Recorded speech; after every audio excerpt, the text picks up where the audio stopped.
right, are we ready to get started? Everyone got a little something to eat, some coffee to warm them up. All right, great. I'm going to pass this off to Dr. Kovacs.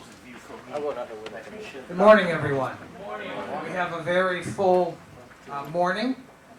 We do have a set of announcements and some brief presentations before we introduce Dr. Gibson and she takes us through the workshop. I'd like to welcome everyone here once again. It seems like we just did this, but as you know, the semesters tend to run into each other. So thank you for your attention and for your participation today. I have a couple of announcements before we go into the workshop.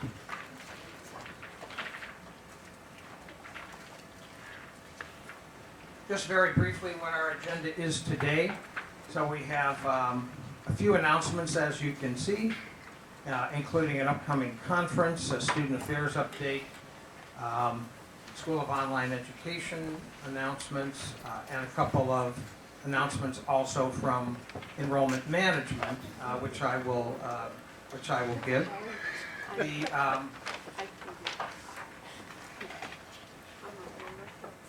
Welcome. First, I would like to introduce the new guy. In the back, joining us today and joining our faculty is Dr. Mark Thaler. Welcome, Mark. And our other new faculty member is not a new person to VIU, but Dr. Suleiman Bachechi is now teaching for us using his PhD in chemistry to teach in general education, and he is not with us today, but we like to acknowledge the fact that he's now with us on faculty. Our new initiative for faculty development is the purchase of our site license for Magna Commons. So these are 1-hour webinars. Most of you who have been teaching a long time, even at your other institutions, probably received this information. But there are over 300 webinars that are archived. A month after any brand new webinars are produced and presented, they'll be in the archive. And so you've already received the information on how to access that. That was sent in the email. Please contact us if you don't have that accessible to you, but it's also on the Academic Affairs website, so you can go to our page. This does count as in-service training, and you do receive a certificate for in-service training. So please take advantage of this opportunity. As you know, with our accreditation, we have to produce faculty development forms, and this is a very easy way, in addition to these in-service trainings, for you to add to your faculty development program update. Also, there is an email that went out yesterday on software in courses. We would like your suggestions of what software the university should purchase that would help you in your teaching. So please think of what is used in, as you know, in the industry and the discipline that you teach for us, and let us know what that is, and we will try to cobble that together and see if we can expand the opportunities for our students to learn software, again, so they have additional skills in their resume as they go into the working world. I do have just a couple more before I turn it over to Brittany Demas. And these are just some announcements that enrollment management wanted you to know about. First is we're now partnering with Blackboard Digital Marketing. It's going to be launched for us in the 1st of April, and all schools and programs will be represented on this site, and there'll be a contact center that Blackboard will be developing, sort of a virtual presentation, and they'll share that with all the inquiries that come in to the university. Secondly, marketing is working with the School of Computer Information Systems to launch the STEM Institute Summer Boot Camp. So brochures, flyers, banners, and marketing are in place, and it's to draw students in grades 9 through 12 for $195. It's very affordable, so if you have school-age, high school-age children, or if you know someone that might be interested, you will be able to access that information. Our next open house is May 19th from 11 to 1. And there are new videos on our website and on our YouTube channel. We've taken a lot of pains to develop these. They're very, very professionally done. We certainly encourage you to go to the YouTube channel and also our website to see the work that we have done with our third-party vendor. And they'll be back on campus at the end of this month to shoot additional videos. And they also do our conferences. So every school, as you know, does a international conference, and they'll be coming in to do that. So now I'll turn it over to Brittany Demas. I think I did did all my homework, so thank you. Thank you, Dr. Kovach. Before I talk about the ACCSC visit coming up, I really want to thank you all for all of your hard work and helping us prepare for the A6 visit that happened last month. And they said, usually we don't put things like this in our report, but we have to say that VIU has some of the most qualified faculty that we've seen at any school. So I really have to give it to you guys. That's all you. So thank you. That being said, we have some more work cut out for us with the ACCSC visit. They're going to be here March 20th and 21st. So that's a Tuesday and Wednesday. So if you have classes on that day, be prepared. Someone might pop in and do an observation. They might ask you some questions. They also might ask the students some questions. Kind of the same deal as what happens with the A6 visit. So last time with the A6 visit, they told us the day of, we want to have a meeting with all your faculty today. So you may have gotten a frantic invitation from me saying, if you're on campus, please stop by BD 301, they want to meet with you. So we're being a little proactive and just scheduling a faculty meeting for that first day. So it's going to be that Tuesday, March 20th at 3:30 here in 301. If you are available, we'd like you to stop by. They've got some great feedback from our faculty and was really helpful in the visit. If you're not, no worries, but we would like you to be there if you're available. If you have specific questions about the accreditation visit, please visit qa@viu.edu or email them. This is our quality assurance email. To help us prepare for this visit, the deans have asked you to fill out a prior work experience verification form. It's really important. ACCSD has us focus on the practical experience of our faculty members. So this is just a way we can verify. We're not really doing a reference check saying, hey, did he show up all the time and what kind of worker he was. We're really just verifying dates of employment and your title there. So it'd be really helpful if you could get those forms into the deans as quickly as possible so we're ready for them. Do you guys have any questions for me about the ACCSC visit? You guys have already been through A6, so you're pros now. I'd like to invite Dr. Bilgin to come up. She'll talk a little bit about a conference we have. Thanks, everyone.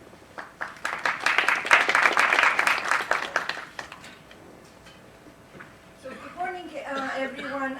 I believe after the School of Education, which has its conference in early April, our conference is coming second. It is on April 30th and May 1st, and I wanted to announce this conference because we basically have this topic of politics and ethics, but ethics in general, which I think is applicable for every field. So our submission of abstracts is open by the end of the month. If you have written anything that may be relevant for a presentation, or if you currently work on something, it may be in business and ethics or in geography and ethics, we would be definitely very happy to hear from you. And what we're asking you to do is just to submit a small abstract of 400 words, basically one paragraph or two paragraphs through our system, and then we would review it and possibly invite you for the first day. The second day of the conference will not be an academic conference, but will be a workshop on transpersonal leadership. And we hope to be able to invite a large group of people for something more hands-on and practice-oriented. So even if you decide not to participate during the first day of the conference, I believe we would be happy to invite you for the second day. for something like a workshop. And this will be during working hours because the dates are Monday and Tuesday, so it wouldn't be on Saturday or Sunday. It wouldn't be an extra work. So this is just for me. Thank you. Thank you, Dr. Bilgin. Next, I'd like to invite up Miss Allison Forbes. She's our Associate Director of Student Affairs, and she's going to give us a Student Affairs update.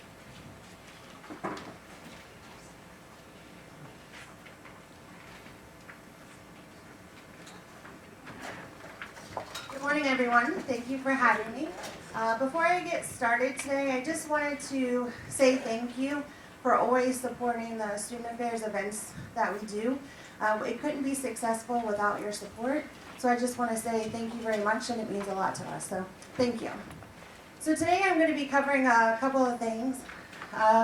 We're going to be starting as Students with Disability Services, so I'll go over with you the process of that. I'll also explain to you the Student Success Initiative, and then maybe get a little sad talking about the suicidal student, but I do think that that's something that we need to talk about and kind of the process that goes along with that. And then lastly, graduation, and I'll try to go through this as quickly as possible. So the first thing, students with disabilities, just for you that don't know, here's a quick definition. So according to the Americans with Disabilities Act Amendment of 2008, an individual with a disability is someone with a physical or mental impairment that substantially limits one or more major life events. A person is considered to be a person with a disability if he or she has the disability, has a record of the disability, or is regarded as having the disability. So just a couple of things. Individual with a disability can be physical or mental. So an example, someone who can't hear or needs sign language, or a mental impairment could be depression, anxiety, ADD, ADHD. There's kind of the gamut of that. So just to give you some examples, substantially limits, basically that means that they just need a little bit more time. They can do the work. They just need to have some resources put into place so that they can be more successful. And it can impact their life, such as school, personal life, and so forth. So basically, just to kind of walk you through the procedure that we've kind of put into place, students are going to submit a request for student support service form, and they're going to find this form online. Within the form, they're also going to provide the documentation that states that they have some sort of disability. Then what's going to happen, once I receive that form, I will go over that form with the student, and we will talk about the appropriate accommodations that we think that are necessary for the student based on the documentation that I have received. From there, what I will do is I will email you letting you know that this student has a disability and what accommodations will be put into place. However, it is the student's responsibility to also meet with all of their professors to go over this form. You must sign the form, the student must sign the form, and I must sign the form. Okay, so a big part of that is making sure before classes start that everyone is on the same page. Okay? And then after that, the accommodations are put into place. Questions about that? Mm-hmm. Could you give some example of what an accommodation would be for a student given it? Great question, and we'll go over that in just a second, okay? One of the things that we're going to be putting into place is what we call a leniency policy. This is for a student who has a short-term possible disability. Maybe they got in a car accident and broke their leg or have to be in a wheelchair for a semester, and they need some extra accommodations.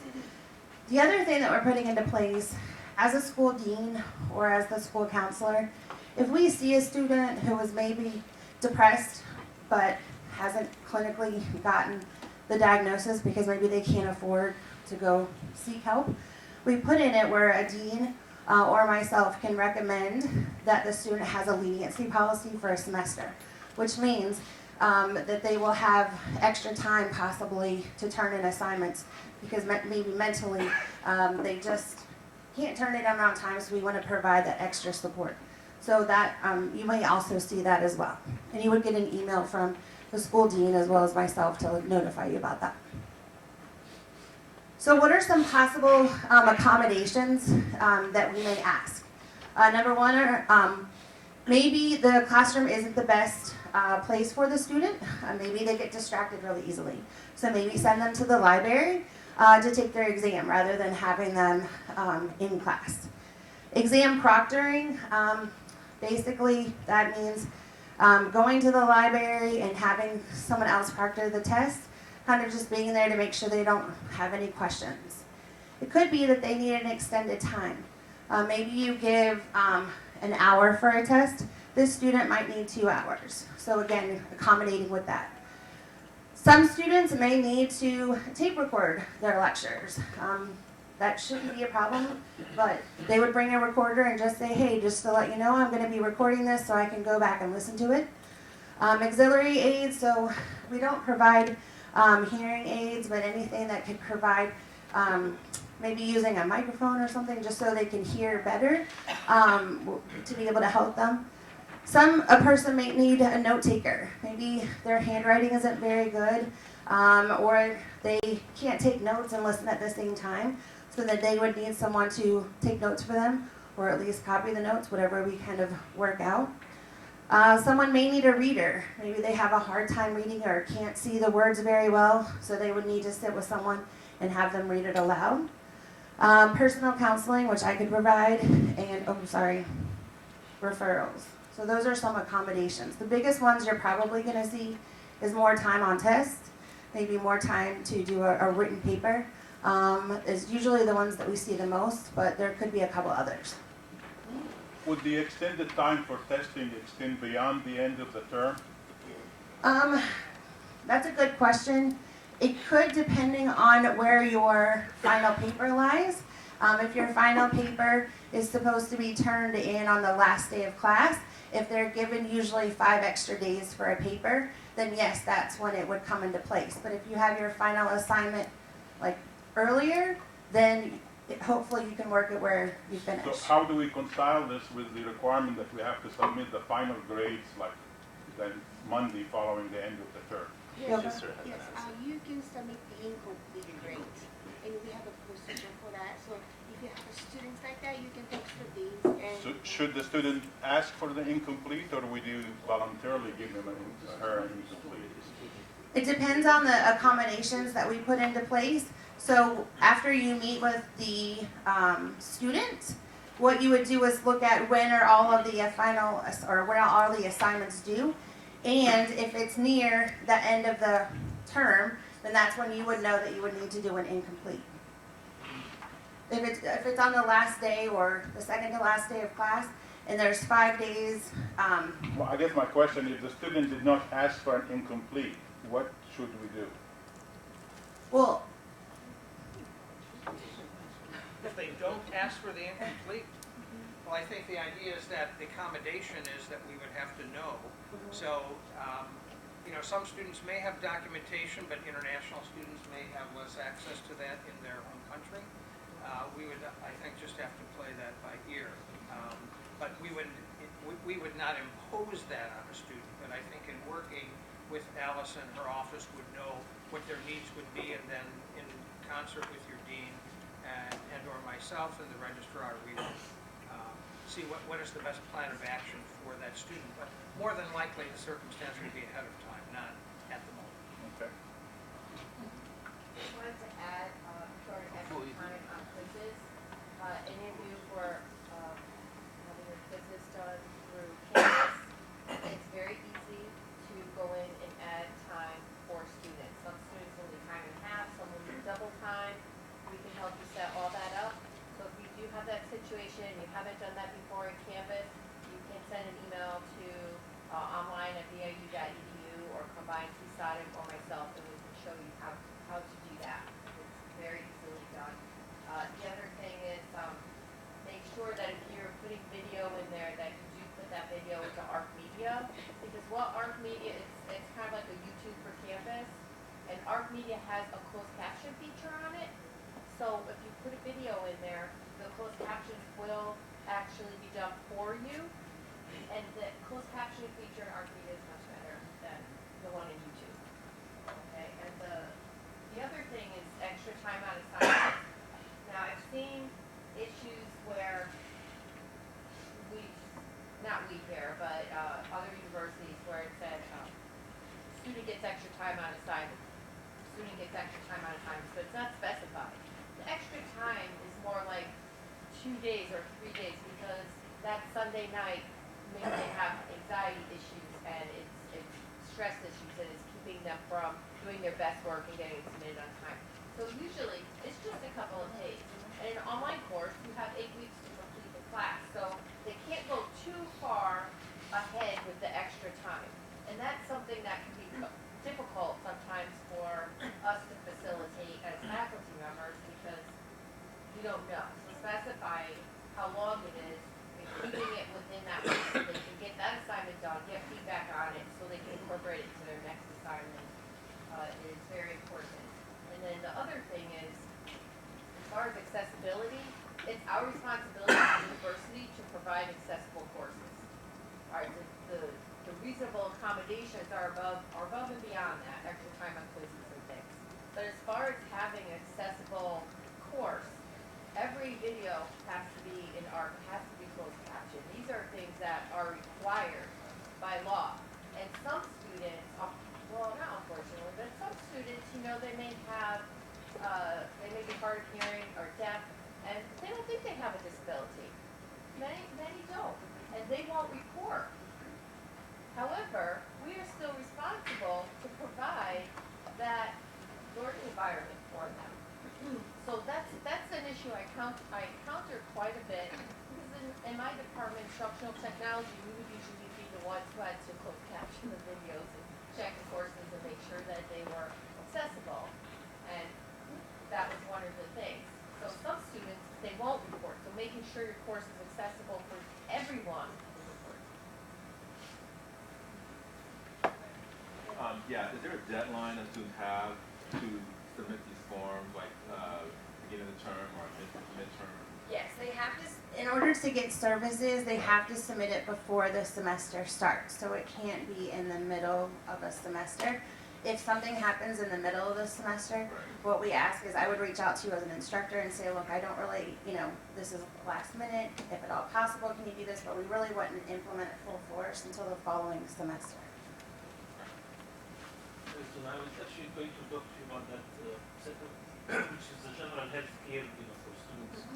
Because many of our students have minimal health insurance, and then they get sick and they have to go to an ambulance, to a hospital, and one of my students got an invoice for like $8,000, and they have to deal with it, which is a major stress factor, basically, and they don't know how to deal with this. And, so I need to talk to you more about that and how to do this deal with this. Yes.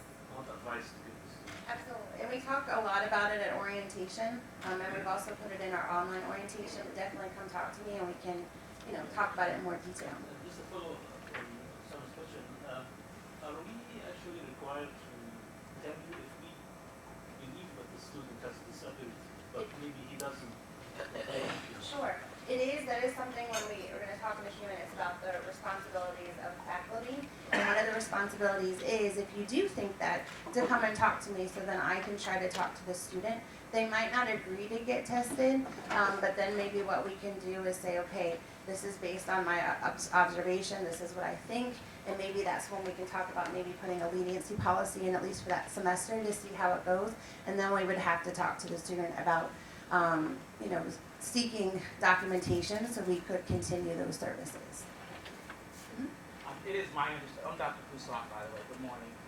It's my understanding about the ADA policy, it's very crucial for faculty to hold things in confidence. Again, you will identify that ADA student at the beginning, but the class should not know who that person is. The class should not know what the disability is, neither should you. So I disagree that if you see someone with a disability, you are not to say anything. That person is supposed to disclose that disability. Some may not, but it's not your job to identify that. they have to disclose it. That is, Voluntarily, is that correct? I mean, that's true, but as a faculty member, if they think that there is some deficiency, they are able to come and talk to me because I am I'm almost board certified as a special education specialist. Okay. So then I can at least make an appointment with the student. I'm not going to come out and say, hey, you have a disability. But I will say, hey, how are classes going, and try to like dance around the issue. And maybe it's just, working with the student one-on-one. We're not trying to go around and label students, but I do think it's our responsibility, if we see a student struggling, to try to at least provide, services, even if it's not, I'm not saying that it's going to be disability services, but extra support to help that student be more successful. Hey, good morning. I'm Dr. Mark Toller. This is fantastic that we're all having this discussion, but as a father of a permanently disabled child who has now gone through all the school systems, including college, I'm wondering, is this new for all of us here? It's great that we all have these questions, but it sounds like this is fairly new to the school. And so I'm curious, and if it is new, is there going to be some special training on this? Because there's an awful lot more that goes into this topic than I'm sure we can cover in just a few minutes here. And I wanted to bring up that question. I mean, that's a great question. This is something that we've had into place, but not everyone has known about it. So they asked me to come and just kind of, let the faculty know, because we want to know that this is a resource for our students. And definitely, as we continue to develop the program, we will have more training. We can only talk a little bit about it today, but at least I wanted to give you a heads up that this is in place, because we are here to help our students be successful. You mentioned two types of disabilities, physical and mental. As far as physical, it could be also temporary, like slip and fall. So that's easily to cope with it, and it's obvious, and there could be doctor note. But as far as the mental disability goes, I don't think it will be easy to cope with it for a normal class. That's my opinion, because you don't know how the person's situation is, or the family situation, or the mental situation that's driving the students. So it would be in a normal class would be difficult as compared to the physical disability. That's true, but again, this is all based on confidentiality, so you might not know that the person is suffering with anxiety or depression. I mean, as the professor you would, but the general class may not know. But that's, and again, with all students, international, non-international, mental health is not an easy topic. There's a lot of negative taboo associated with it. But I do think, even if there's not a diagnosis, we need to be doing more on the campus to make sure students know that there are resources to help them. Again, it doesn't have to be disability services, but they need to know that there is someone to talk to, and there is ways that they can get help. Exactly, that's why I'm saying that, because it would be difficult to judge the condition in case of mental disability. So it's difficult for a faculty or professor to respond to the level that the person is going to. Sure. Okay, two points on that. One is, when you receive an accommodation form for a student, it doesn't say on there, Sally is anxious and depressed, and it just says, Sally Smith, double time on exams. And that's all you really need to know, okay? Now, the other thing I think that, and not to speak to you also, but I'm hearing this theme, it's not diagnosing a student's issue and reporting that, and having to know what the issue is. It's more, you see them being late to class often. You see them struggling with their exam and finishing a half-completed paper. You're seeing them not handing in assignments at all. In an online class, maybe they just fall off the face of the earth and not participating in discussions. And then you can contact Allison and say, and approach it from more of an academic caring. I've noticed these things have been happening. You can talk with the student first, and you can talk with Allison. I think that's part of our responsibility as a faculty member. If a student is kind of starting to fall, off track, especially in an 8-week course, or if it's near the end of the semester, that we, counsel them and talk with them and see what's happening, and if it's something that Allison can help with, then it's here to help. Right. And there's a lot that goes into this, but unfortunately you have to move on. But if you have any other questions, my office is located right over there, behind the wall. So you're more than welcome to come and talk to me more about it. But just to follow up about the rights and responsibility for faculty, your right is to verify that this student does have accommodations. And again, you would be getting an email from me.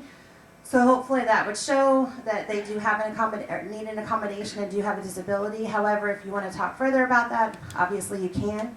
You can also come and talk to me about the resources that this student may need, and I would help you as much as I can to make sure we provide those services, or resources, excuse me.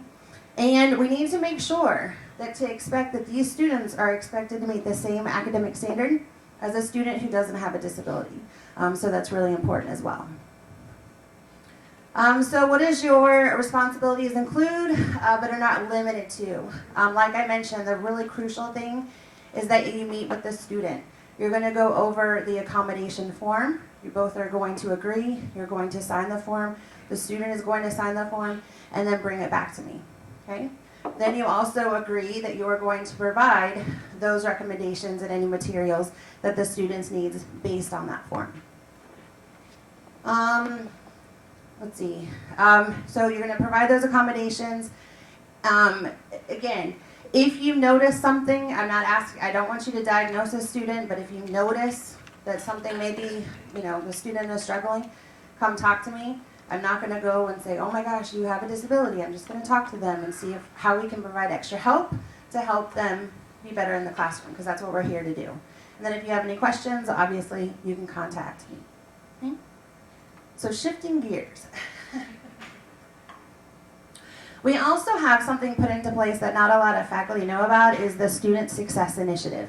And this is basically for students who just need extra help. And it's not because of a disability, it's just maybe they're lacking some knowledge that we just need them to have. Maybe they don't have any from their previous university, some of this experience, or was never taught to them.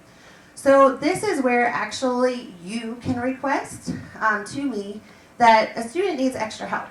And so our idea is to help you basically provide extra services for you, because I know you guys are busy teaching and a lot of other things. So the Student Affairs Department is there to partner with you to help provide extra resources and help to the student. So what are these success initiatives? Maybe a student is having trouble with just goals and doesn't know what to do with their life. You can help with that. Organizational skills. Maybe you notice the student comes to class kind of jumbled up all the time, can never find assignments. We can help, kind of give them organizational tips. Time management. Maybe you notice a student, maybe you notice all the time a student is coming to class all the time, turns in assignments late. Maybe we can talk to them about some time management tips. Note-taking strategies, this is a really big one. We can offer suggestions here on that.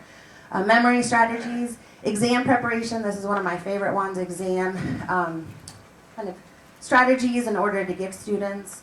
Test-taking strategies, dealing with test anxiety is a big one, so we can give suggestions on how to deal with that better.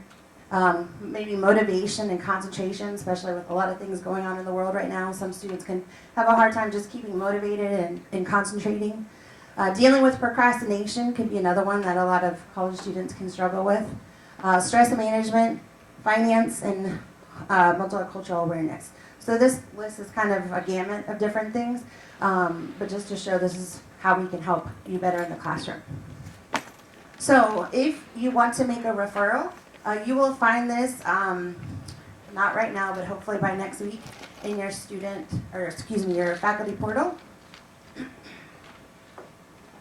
So there will be a link that you can fill out.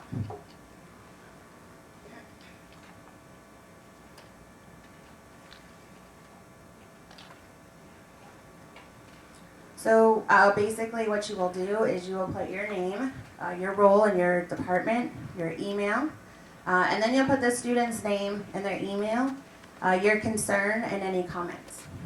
So then this way that it allows me to be able to reach out to the student.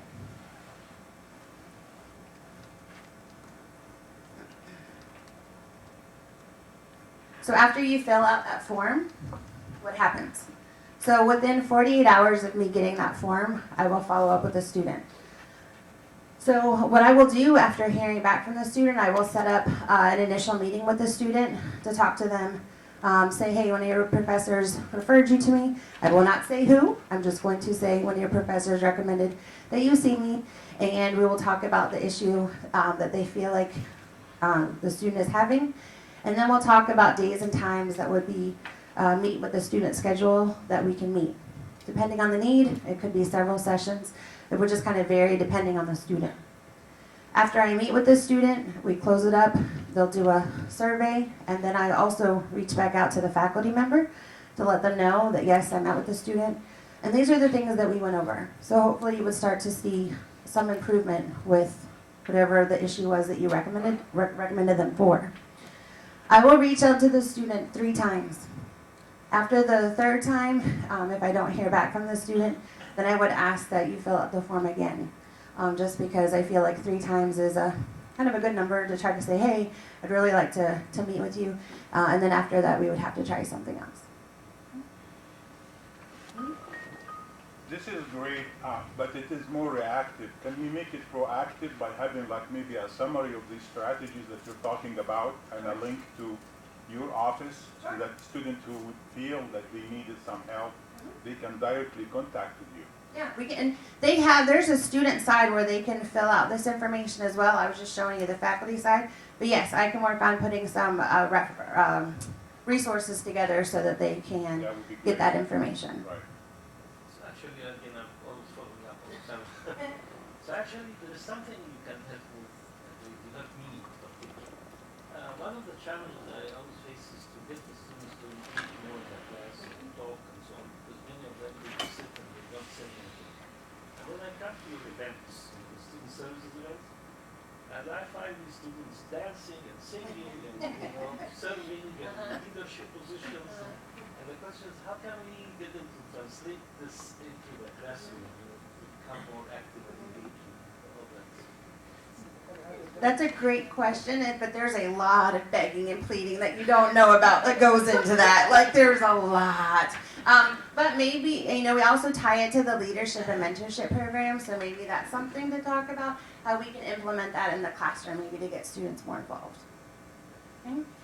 So, should I go on? Okay. Can you ask me on Monday, okay? So the other thing that we need to talk about is not the best topic to talk about is the suicidal student. Hopefully, we don't encounter this too much, but we definitely need to be talking about it because it does happen. Suicide is the 2nd leading cause of death among college students. And actually, even though more women are more likely to try to commit suicide, it's men who they actually succeed because they use more lethal usage. So it's important to take suicidal comments by students really, really seriously. And so here are some high-risk indicators that a student may be suicidal. Feelings of helplessness, severe loss or threat of loss, a detailed suicide plan, which is really important, a history of previous attempts of suicide, if they abuse alcohol, or feeling of alienation or isolation. Just to give you some other signs of suicide, they express a desire or wish to kill themselves. Oftentimes, students who are suicidal, usually they're depressed and have anxiety. They feel lonely or feel like they have a lack of support. They start to say their goodbyes, give away belongings, kind of start to act a little odd. That can mean a lot of different things. Their mood starts to change. One minute they're really depressed, and then all of a sudden they're like overly odd happy, and you just kind of very weird emotions. Indirect comments of implying death. And then saying things like, I don't want to be here, I want out, withdrawal or agitation. And being a faculty member, you may or may not see all these, but I just want you to be aware if you've never dealt with a suicidal student, these are the things that you may observe. Especially in your classrooms, you want to be careful of students writing papers that might talk about suicide. Those are warning signs because it's a way of asking for help. So we definitely want to make sure that we report that and make sure that the student gets the services that they need. So basically the approach that we want to take, if we think one of our students are suicidal, we do want to approach the student. And the first thing we want to do is kind of acknowledge their pain. Hey, you know what? I just read your paper. I saw your post. I can't imagine how you must feel right now. Okay, that acknowledgement. You want to also let the student know, hey, you know what? I'm really worried about you. Obviously, something is going on. Sometimes it's that extra, hey, someone cares for me, can really make a difference. If you notice that their class performance is deteriorating, maybe they're not coming to class, you might want to sit and have a conversation with the student. But please make sure that you do it in private. You never want to do it in public because you don't want to humiliate the student or make them feel bad for what they shared because it might be their only outlet. Then you want to probe, and you may feel uncomfortable probing, but if a student is writing or insinuating in a paper or discussion post or in the classroom discussion that suicide is on their mind and they might have a plan, you have to be direct with them, okay? And you have to say, hey, are you suicidal? Obviously, again, don't do this in front of anybody. You need to ask them. If they say yes, the next thing that's really important to ask them is, do you have a plan? And if they say yes, then that's when we really need to make sure we're taking care of that situation because we don't know if something's going to happen. I'm sorry to interject, but maybe a lot of other people might be echoing this bit of anxiety. In my mind, if we even get to step one, that's when we call someone who knows what they're talking about and knows what they're doing. I would feel extremely uncomfortable and ill-prepared to be having any of these more detailed discussions on someone who does appear to be having some symptoms of suicide. And I'm not sure if you intend for us to be suicidal counselors. No, I do not at all. No, I don't. I'm very nervous about this. That's not my intention. My intention is that you may or may not get a paper where a student is suicidal. Got it. So you need to, reach out to the student. Hey, you're okay. You need to turn that paper into the dean. Say, listen, this is what I'm observing. Then we also need to make sure that the student is seeking counseling. So they come in, they come and talk to me. I'm just letting you know, these are things that we need to make sure that we're aware about, that, if they're turning in papers or even in class that day, if they're talking about suicide, then you need to bring them to me so I can talk to them in more detail. You can also bring them to the dean. But we wouldn't want them to leave campus without just talking to someone, making sure that they're okay. Doesn't need to be you, but we need to bring them to the dean or to me as a counselor. I just want to say that I totally agree with his comments. The first step is okay, I would not go for the second step because I think it would be more kind of putting person on the spot. And basically, all you want to do, just to make your life easier, if you feel like a student is suicidal, talk to them. Just say, hey, wanted to check in with you. And then after class or during the break, say, hey, why don't you come take a walk with me? And you can take them to my office, right over there, if it's between 9 and 5. If it's after that and your dean is not available, then what you would want to do is to have them take a walk and talk to the security guard. From there, the security guard will talk to the student, and then we'll make the decision if 911 should be called in order for the student to be assessed. Questions about that? So the biggest thing is in the classroom, if you notice anything unusual, just, say, hey, come take a walk with me, either during the break or after class, and take them to my office or take them to the dean and just have someone else who can talk to them and assess the situation. Right?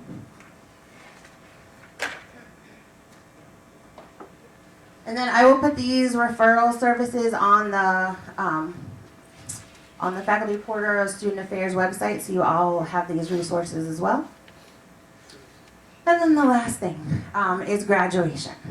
So make sure to mark your calendar. May 5th is graduation at the Hilton Performing Arts Center in Manassas, and it's going to be from 11 2/1 is the actual graduation ceremony. So please make sure you mark your calendars for that. Thank you.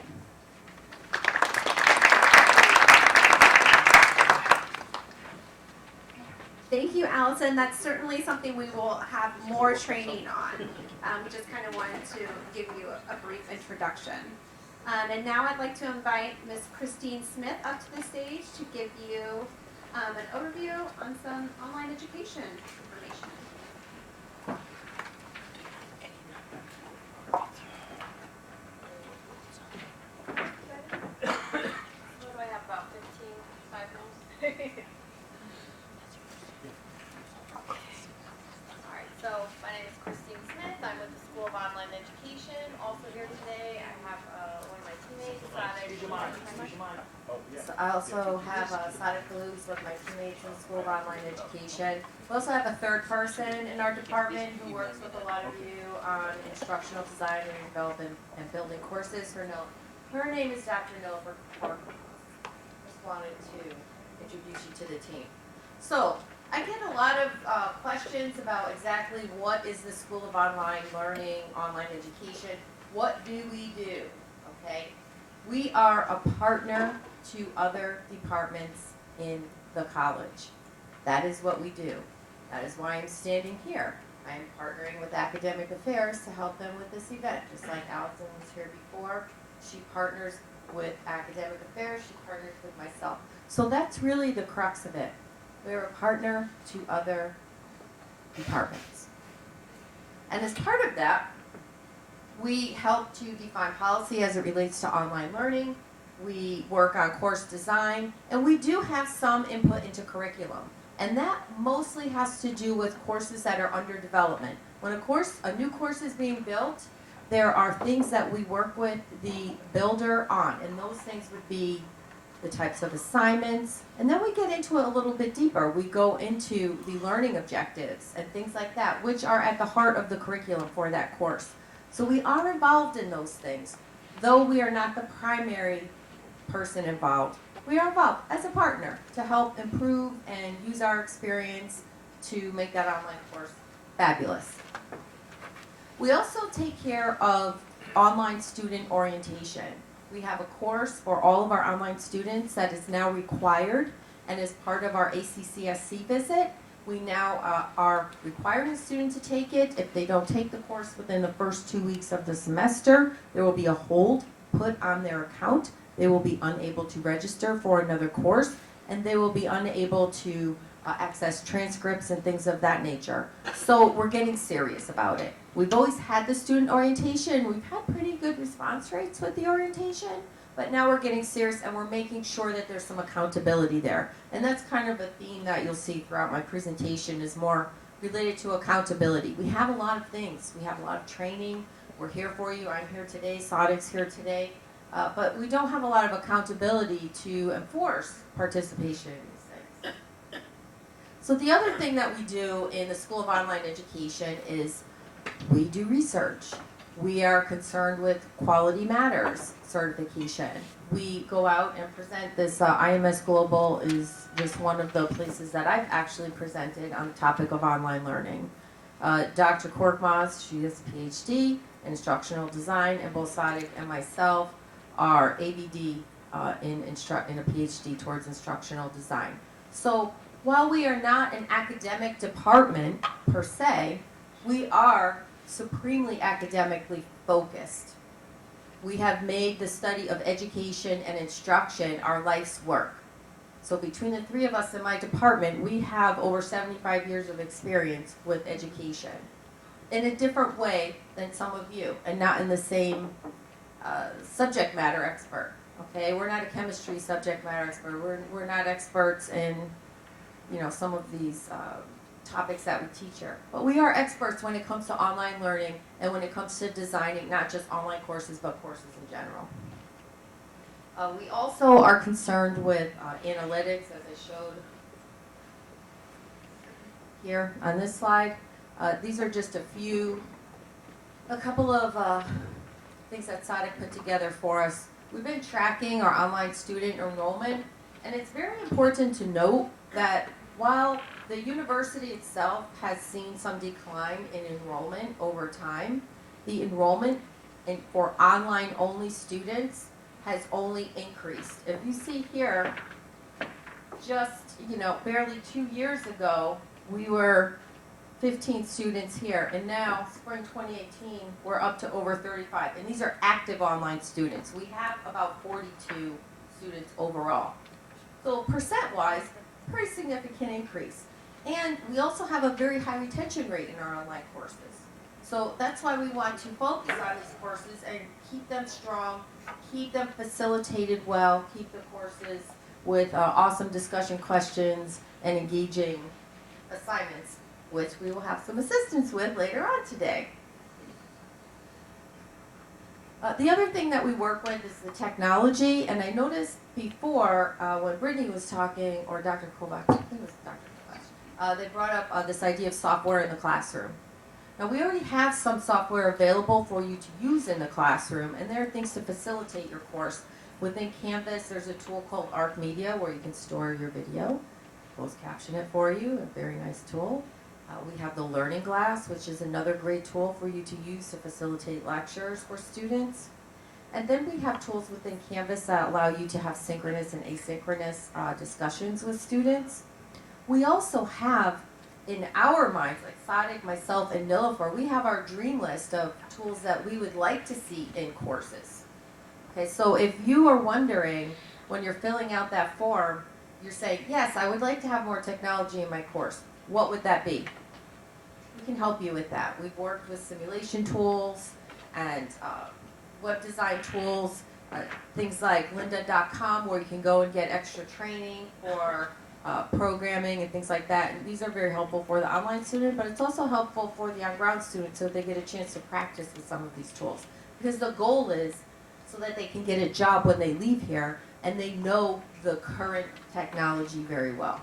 That's the goal, right? We want them to graduate, we want them to get a job and be successful. So to that end, we do a lot of things within my department as far as training. We have Canvas level 1, 2, and 3. And right now, we're not requiring people to take the training unless they are building a course or they're a new online instructor or a new instructor. But what I noticed was at the faculty summit in October, we did a training session, and it was okay. There were a lot of issues with logging in and things like that, and we didn't get that quality time that we would like to have had. So I would highly recommend that if you're having problems right now with your grade book or discussions or setting up your course for 8-week 2 or grading midterms or anything like that, that you take Canvas level 1. It's a really nice course. Very easy to get through. There's some people here who have taken it. And if you would like to see me after this talk, we can put you right into that course and get you going with Canvas level 1. If you're teaching online and you have been teaching with us for a while, and some of what I'm telling you is like, it's a little bit new to you, like all these facilitation guidelines and things that we want to check on, you may want to take Canvas level 2 because Canvas level 2 explains specifically what we at VIU are asking of our online instructors. The information is in different places, but it's more interactive in the training. So we highly recommend that you take Canvas level 1 and 2. We also work with marketing department. We work with social media. So that's the way we do a lot of things. We're kind of a one-stop shopping for ourselves even. So I just wanted you all to get a good idea of what it is that we do. As far as general course facilitation, so this would be online, on ground, whichever type of course you're teaching. We want to make sure that you're using Canvas to provide feedback to your students. We have heard instances where instructors are not putting grades in Canvas, they're just using the faculty portal. I'm not involved with the faculty portal, but I do know that when you put a grade in the faculty portal, there are no comments associated with that. There's no feedback for the student on their paper or their assignment to help them get better, all right, and to guide their learning. So Canvas is where those grades should be. Also the faculty portal, but Canvas is where you can expand on the feedback.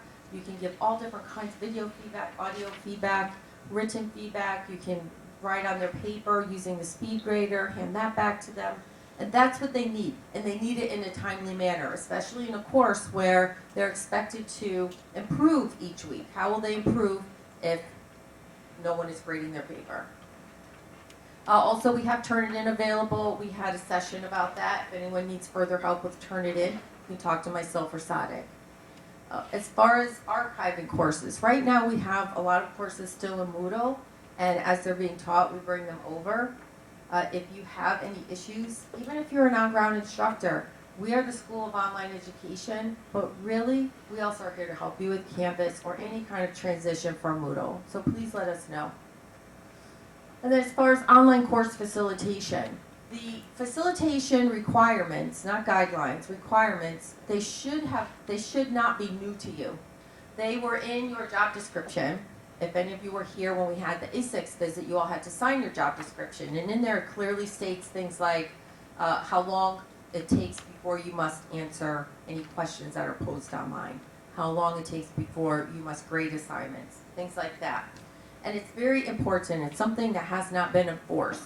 We state it in the job description. We state it in your adjunct contract. We state it in many places, but we don't enforce it. We have training where it's also stated in the Canvas Level 2 course.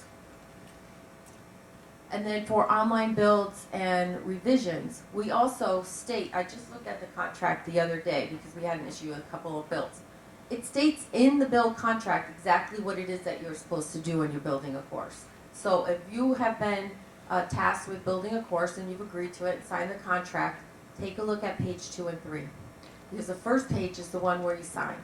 But the second page and the third page are the ones that outline exactly what's supposed to be done for that. And remember, we are in an academic partnership with you. Once you sign on to either build or revise a course, we automatically, my department, will become involved with you. You'll work with Nil Versadik and myself. The big thing here is that we will be doing, or we have been doing audits on all online courses, not on ground, just online. My department goes in week 1, week 2, week 3, and then at different intervals throughout the course, and audits the course. The things we are looking for. Has the instructor been participating in the discussion board? Have the assignments been graded? And just those 2 simple things, you would be surprised. I generated a spreadsheet. There are instructors who have not participated in the discussion board for weeks. I was in a week 5. Instructors had not graded for 2 or 3 weeks. Now we're talking about an 8-week course. You're in week 5. You have received no grade. You have received no feedback in the discussion. As an online student, how would you feel? So, as a result of that, I will continue to do audits, both agile, meaning frequently, formative, meaning during the class. I will write up an evaluation of the performance of that online instructor in the class, and I will also do a confirmative evaluation where I will compare term over term, which now that I'm starting to collect the data, I'm able to do that. I will not be acting upon this data. I will be providing this data to the dean. Why are we doing all of this auditing? Well, my number one reason is always for the students. I don't see how a student can succeed if their faculty member is not an active, engaging participant in their course. And I'm sure you will hear some of that later on today in your in-service. So I want to see students graduate. I want to see them persist in their online courses and in their on-ground courses and graduate. So the main reason we are doing this is so students graduate, of course. But other reasons are our accreditations. So we had A6 already. All A6 really wanted was to check a bunch of boxes. You have this form, you have this, you have this. They didn't really get into too much detail. Okay? But ACCSC, on the other hand, is more about asking you questions. How do you do this? Can you show me your documentation about this?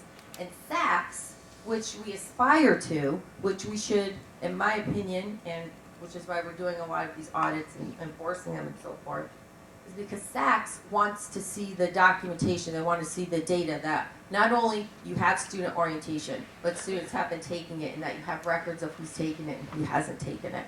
So we're increasing in our accountability as we move forward throughout these different accrediting bodies.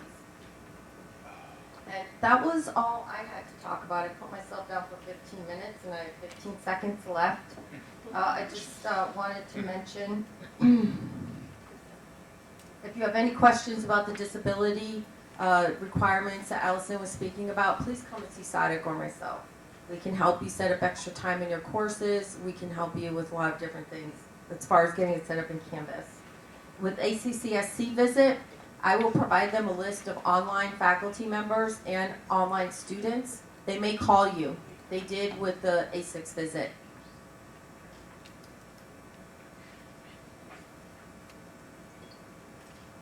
All right, and then the last thing I wanted to say is originally I was asked to talk about entering midterm grades into Canvas, when really that's not exactly a topic where I could talk for a long time about that and give you training, because you enter the grades in as you go along, week by week, and then Canvas calculates the grade for you at midterm. However, some folks have come to me and said that they have questions about how do I use the grade book. That's a whole different topic. That's not a 5-minute topic. So as far as training goes on Canvas, additional training, you can of course be put into level 1 if you feel like you would like to have a refresher. I'm available every Friday. I've scheduled the room 213 from 1 until 2, and I will be in there to answer any questions you have. So that's one way. Another way, you can email Sadik or myself. We take Canvas level 1 training, Canvas level 2 training. I can do a one-on-one training. I did a training earlier last week with Skype where we did the share desktop and all of that. I can do that for you. So the bottom line is we're here to help you. We're here to be your partner. And all you have to do is just reach out. I will also stay here if necessary if you would like to talk after we have this little bit here. And I can get you signed up for training. We have our laptop right here. I can also answer any questions. All right, so thank you so much. It's nice to see everyone and put faces to names and all of that. So I hope you enjoy the rest of the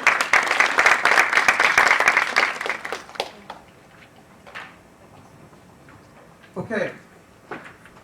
I'm going to, I have the opportunity to introduce Dr. Gibson to you, and she has over 25 years of teaching and consulting in higher education and has been a faculty member at several institutions in both traditional, blended, and in online learning environments. She's a native of Northern Virginia, receiving her bachelor's degree from George Mason, her master's degree from Marymount, and her doctorate in educational leadership from Texas A&M system. She currently teaches both in the MA and the doctoral program in educational leadership, counseling, and adult education at Texas A&M.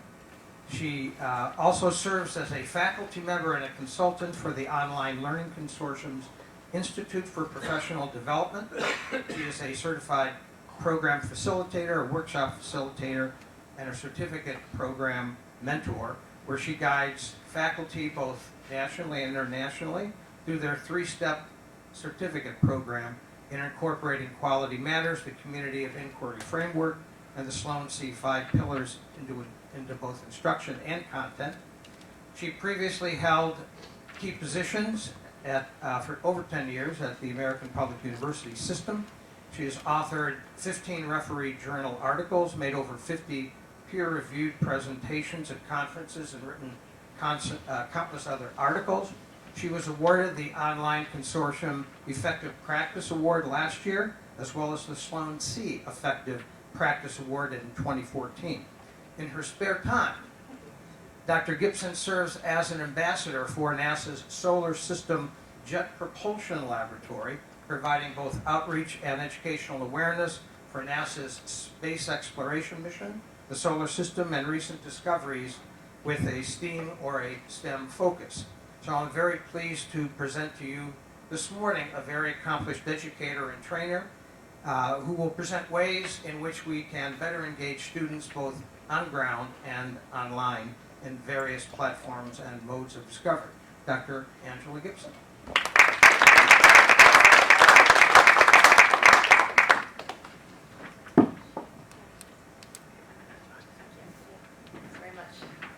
Hi, how are you?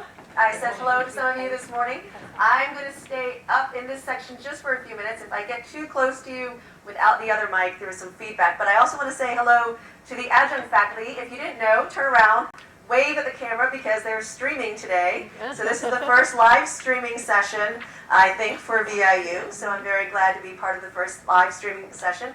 Adjunct faculty, I'm looking forward to you following along today. I'm sorry that you can't participate with us directly, but you can shout at the screen. So that works too. And it's nice to meet you all. Let me set up the PowerPoint real quick.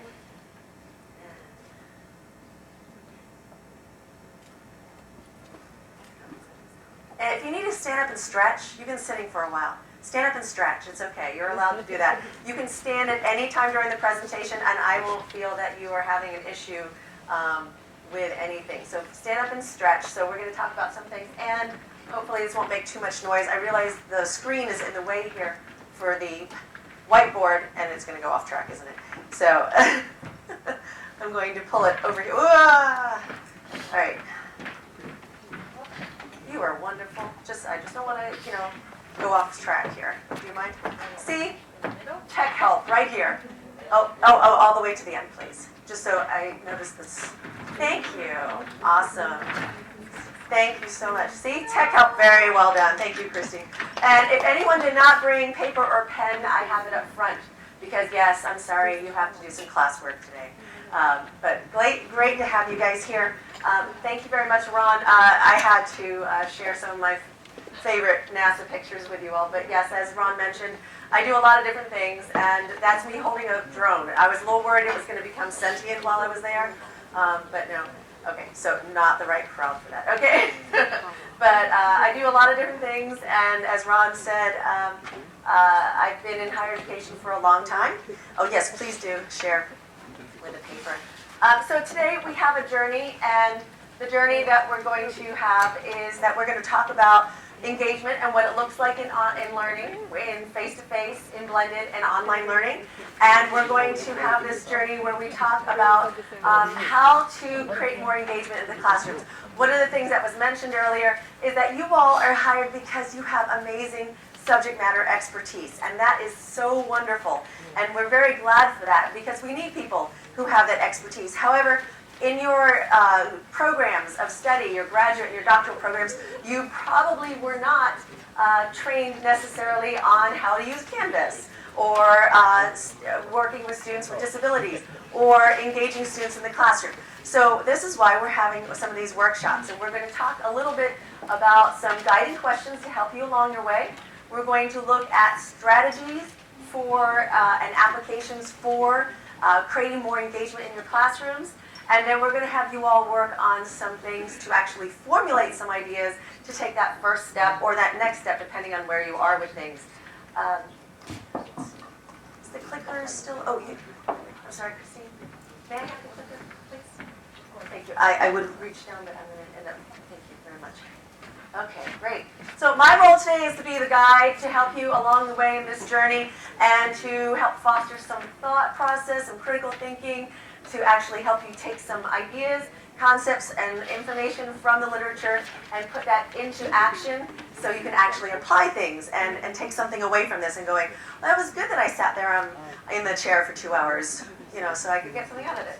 Your role is many, many different things. Of course, the thinking, coming up with great ideas, having that aha moment, having the opportunity to say, well, how can I use this in my classroom? How can I use this with my students? How can I really enhance my subject with my students and their learning along the way? So as you may see from the title, is that we believe that engagement in the classroom through learning is going to empower our students. And it does. One of you mentioned how it's very disheartening to see the students having a great time at some of those student activity sessions, and then in the classroom, they're deer in headlights. Maybe you're mesmerizing them, and they're just hypnotized by your amazing content, and they're just in awe.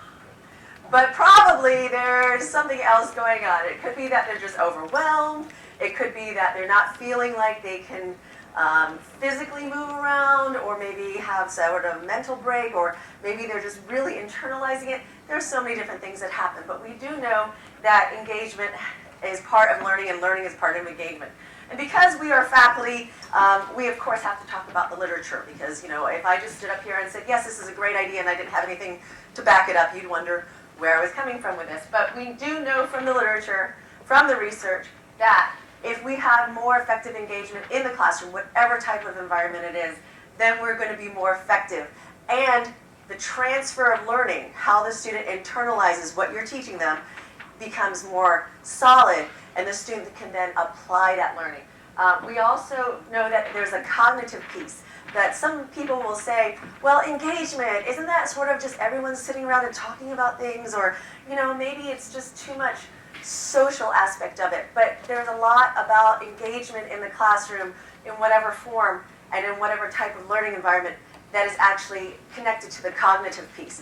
We also know, and you guys have been talking about this morning already in many ways through student services and student affairs and also online learning, is that the instructor is so key. You all are the key. Without you, this does not happen.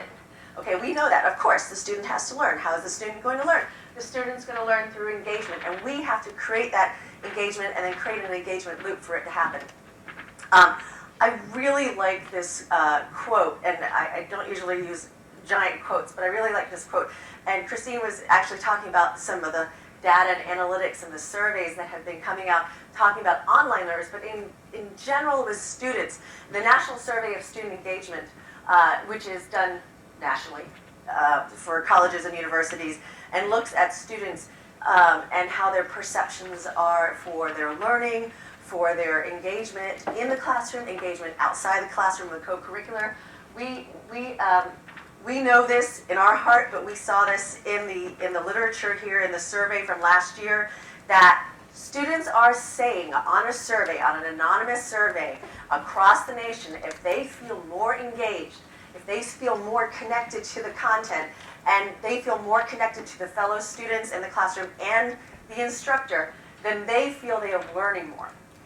If there is critical thinking happening in the classroom, if there is cognitive connections to the learning, if they are feeling linked to what's going on, then they do have this perception that they are learning more. And what in turn creates is that they feel more connected and satisfied with the institution. So it kind of turns everything around there. All right, so in a perfect world, I need a movie voice. I don't have the movie voice. In a perfect world, you guys tell me what engagement looks like. And if I'm going to write it up here, and I'm wondering if I might be able to get help with the microphone. Maybe Ron might be able to help. Would you mind? Okay, so we're going to ask you all I didn't tell him, but this is on the spot. Look, he's agile. I like this. Thank you. So we're going to ask you all, what does engagement in the classroom look like? Give me a word, give me a phrase, just real quick. This is brainstorming. This is getting your mind blood flowing. Yes, sir. Oh, yay, our first person. Yay. What does engagement in the classroom or inside the classroom, interactions. Actions? Interactions, sorry. I'm old, I can't hear. Interactions. Very good. Thank you. Awesome. Interactions. What else? Communities in practice. Communities in practice? Okay, excellent. Okay. Student asking questions. Students asking questions. Okay. Ron's helping with the microphone because the faculty listening in live streaming, watching in live streaming, won't be able to hear the questions, so I'm going to also repeat them if you say that. Students asking questions. Yes, sir. Hands-on activities. Hands-on activities. Good. Very good. Thank you. What else? Peer teaching. Peer teaching. Excellent. Good, good. What else do we have? Demos. I'm sorry? Demos. Demonstrations. Oh, sorry. Demonstrations. Thank you. Students contributing their own ideas. Excellent. Wonderful. Okay, because students contributing their own ideas. Very good. Okay, let's take just a few more. Students challenging the instructor. Ah, yes. In a positive, quality, critical way. Of course, right. Not, you look funny. Okay, students challenging instructor. I have one. Yes, sir. Lack of silence. Ah, very good.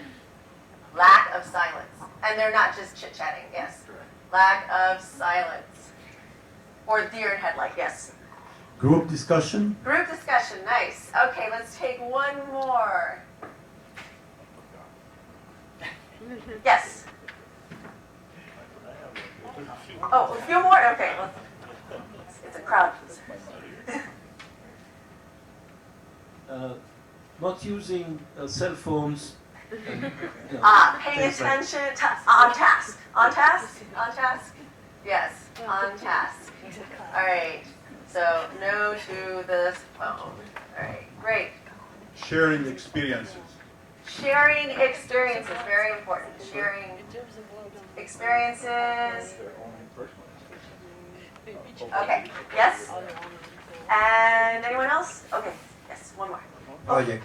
Sorry? Projects. Projects, nice, okay? Two more. Oh, I love it. Brainstorming. Brainstorming, like you guys are doing right now. Excellent, see? Very good. Modeling the behavior. At least give a reference to the literature that we are teaching. Okay, so good. So the student would have to give reference? Yes, very good. The student would give reference to the student would be able to. All right, student connecting. Very good, excellent work. Wow, that's just a few.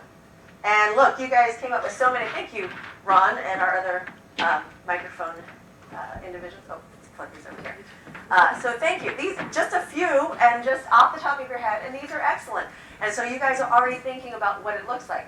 So, all right. So, what it doesn't look like, right? Okay. So, real quick, you have like 3 minutes. Turn to like 3 or 4 people next to you. I know, I'm making you do stuff. Turn to 3 or 4 people next to you. Get your chairs. We'll have a couple minutes. And I just want you to write down, share what happens when it goes wrong. What does it look like?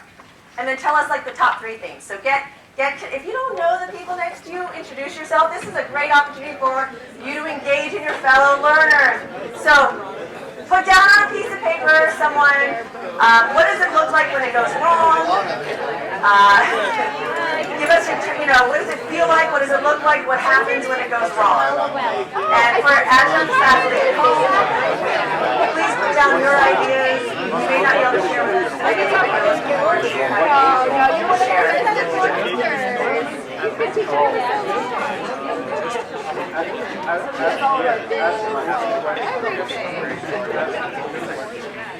Thank you. I was the one who was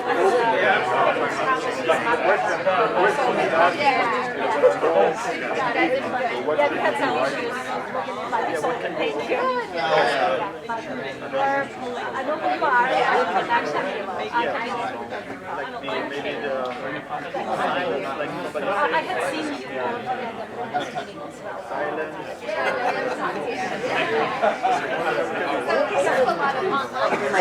yeah, so like I've never taught online before, so I don't know how engaged students will yeah, I had gone to East Person at online, but now since Maryland, it's easier. Yeah, for now.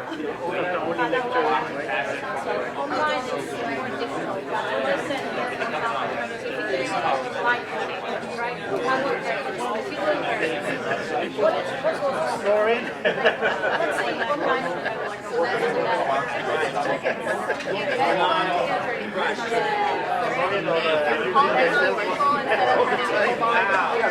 For adjunct faculty who are watching the live stream, hope you guys are coming up with some ideas as well.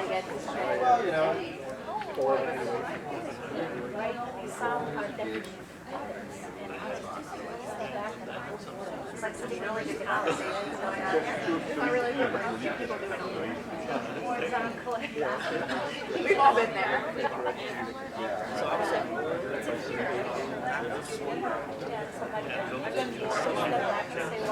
So that's the time management. Some people's personalities, yeah, they're just like, you look cool.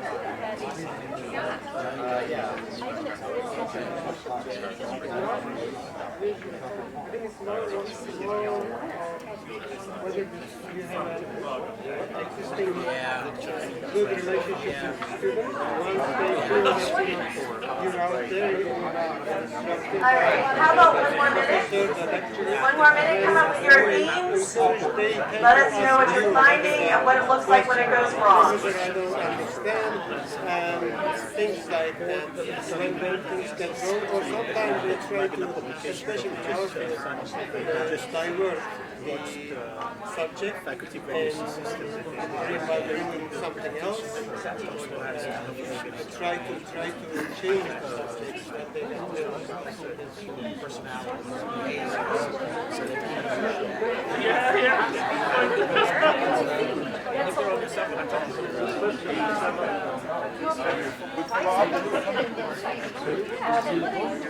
Okay, 30 seconds, wrap up the engaging discussions that you were having.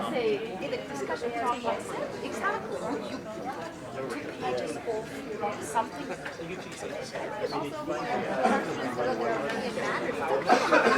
And talk about it. And discussion is not necessarily solve something bad. Create an environment where you can express, like you said, your opinion, you get better opinion, right? Nobody. Okay, so good. I looked like you were energized. You looked like you were talking to each other. Maybe you were talking about the game last night, I don't know. But at least you were engaged with each other, which is great. And thank you very much for being willing to get into groups, especially on a Saturday morning early. So hopefully, I'm not sure I hear somebody's audio, but let's talk about what it looks like when it goes wrong. Okay, microphone. Oh, do you guys have the microphones? Okay. Okay. Thank you. Oh, do you mind helping with that? Okay, thank you. Thank you very much. So, we'd love to have some ideas from your groups, okay? Give us one of your top things or what it looks like when it goes wrong. Just, we can pass. Yes, thank you very much. Get it, and make sure to speak in the microphone so the admin faculty are able to hear us as well. Yes, sir. Yes, well, for us, the top one that we come up with is lack of student participation. Very good. Okay. So what it looks like when engagement goes wrong is lack of student participation. Excellent. Thank you. All right. Would you mind passing it? Yes, thank you. Yeah, actually sometimes, especially if you have morning sessions, they don't have enough sleep, so it's like sometimes they feel sleepy. So we need, we try to engage them and pull them from the bed. And then they may get bored sometimes because the subject matters. Right. So they might not be engaged in the subject matter. Yes, they were up all night doing something, and they come to a morning class and it's too much. Thank you. That was excellent. Yes, they either are bored or they look bored. Go ahead. Just offer to put somebody on the spot right there. Yeah. Yes. Our next group. Just pass it to the next group. It's fine. Everybody has to go. What it looks like when it doesn't happen or when it doesn't work. So in this case, rather than what it looks like when it goes wrong, this is from the perspective of what it looks like when it's going less well. So let's assuming that we're already teaching from a perspective of excellence. And in two of the common themes here, which relate to each other, an absence of sincere interaction and a lack of willingness to leave the comfort zone. Those are both directly related. So again, this is already starting from kind of doing things well and just starting to move in the wrong direction. Great. So let me make sure I got absence of sincere interaction instead of like, yeah, does everyone understand what I'm saying? Yeah? Yeah? It's time to go yet? Yeah? Yeah, we understand. Yeah. Or the second one you were saying about, reiterate the second one again, please, just real quick. This related to lack of willingness to leave your comfort zone. Lack of willingness to leave. Superficiality. Okay. Not willing to leave the comfort zone. Very good. Yeah, we came up with losing direction or looks of confusion. Okay. Very good. Instead of deer in headlights, it's that, what are you talking about look? Look of confusion, very good. All right, so this is not an issue that we talked about in my group specifically, but I had received an email from a faculty member that they were experiencing this issue.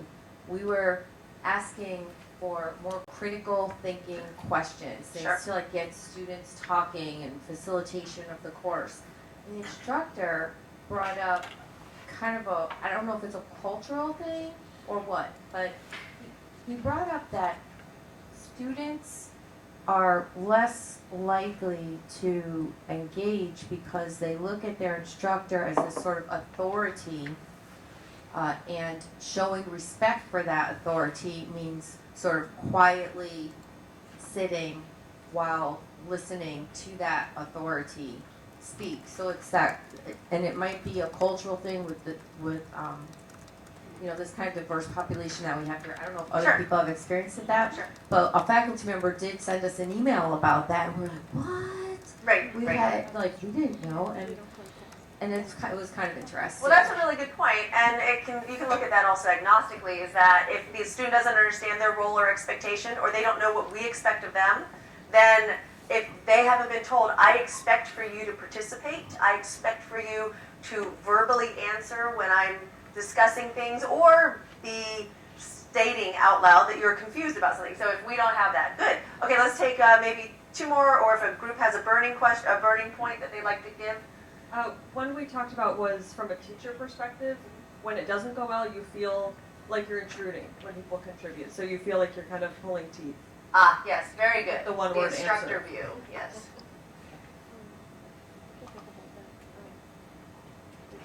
Yeah. Okay, good. Yes, ma'am. We were talking about more, I don't know how to put it in like one sentence, okay. but like in group discussion when we have one person that's more dominant and don't let other students participate, so it's hard to make all of them interact at the same time. Okay, very good. Yes, we could say that there's the A-type takeover.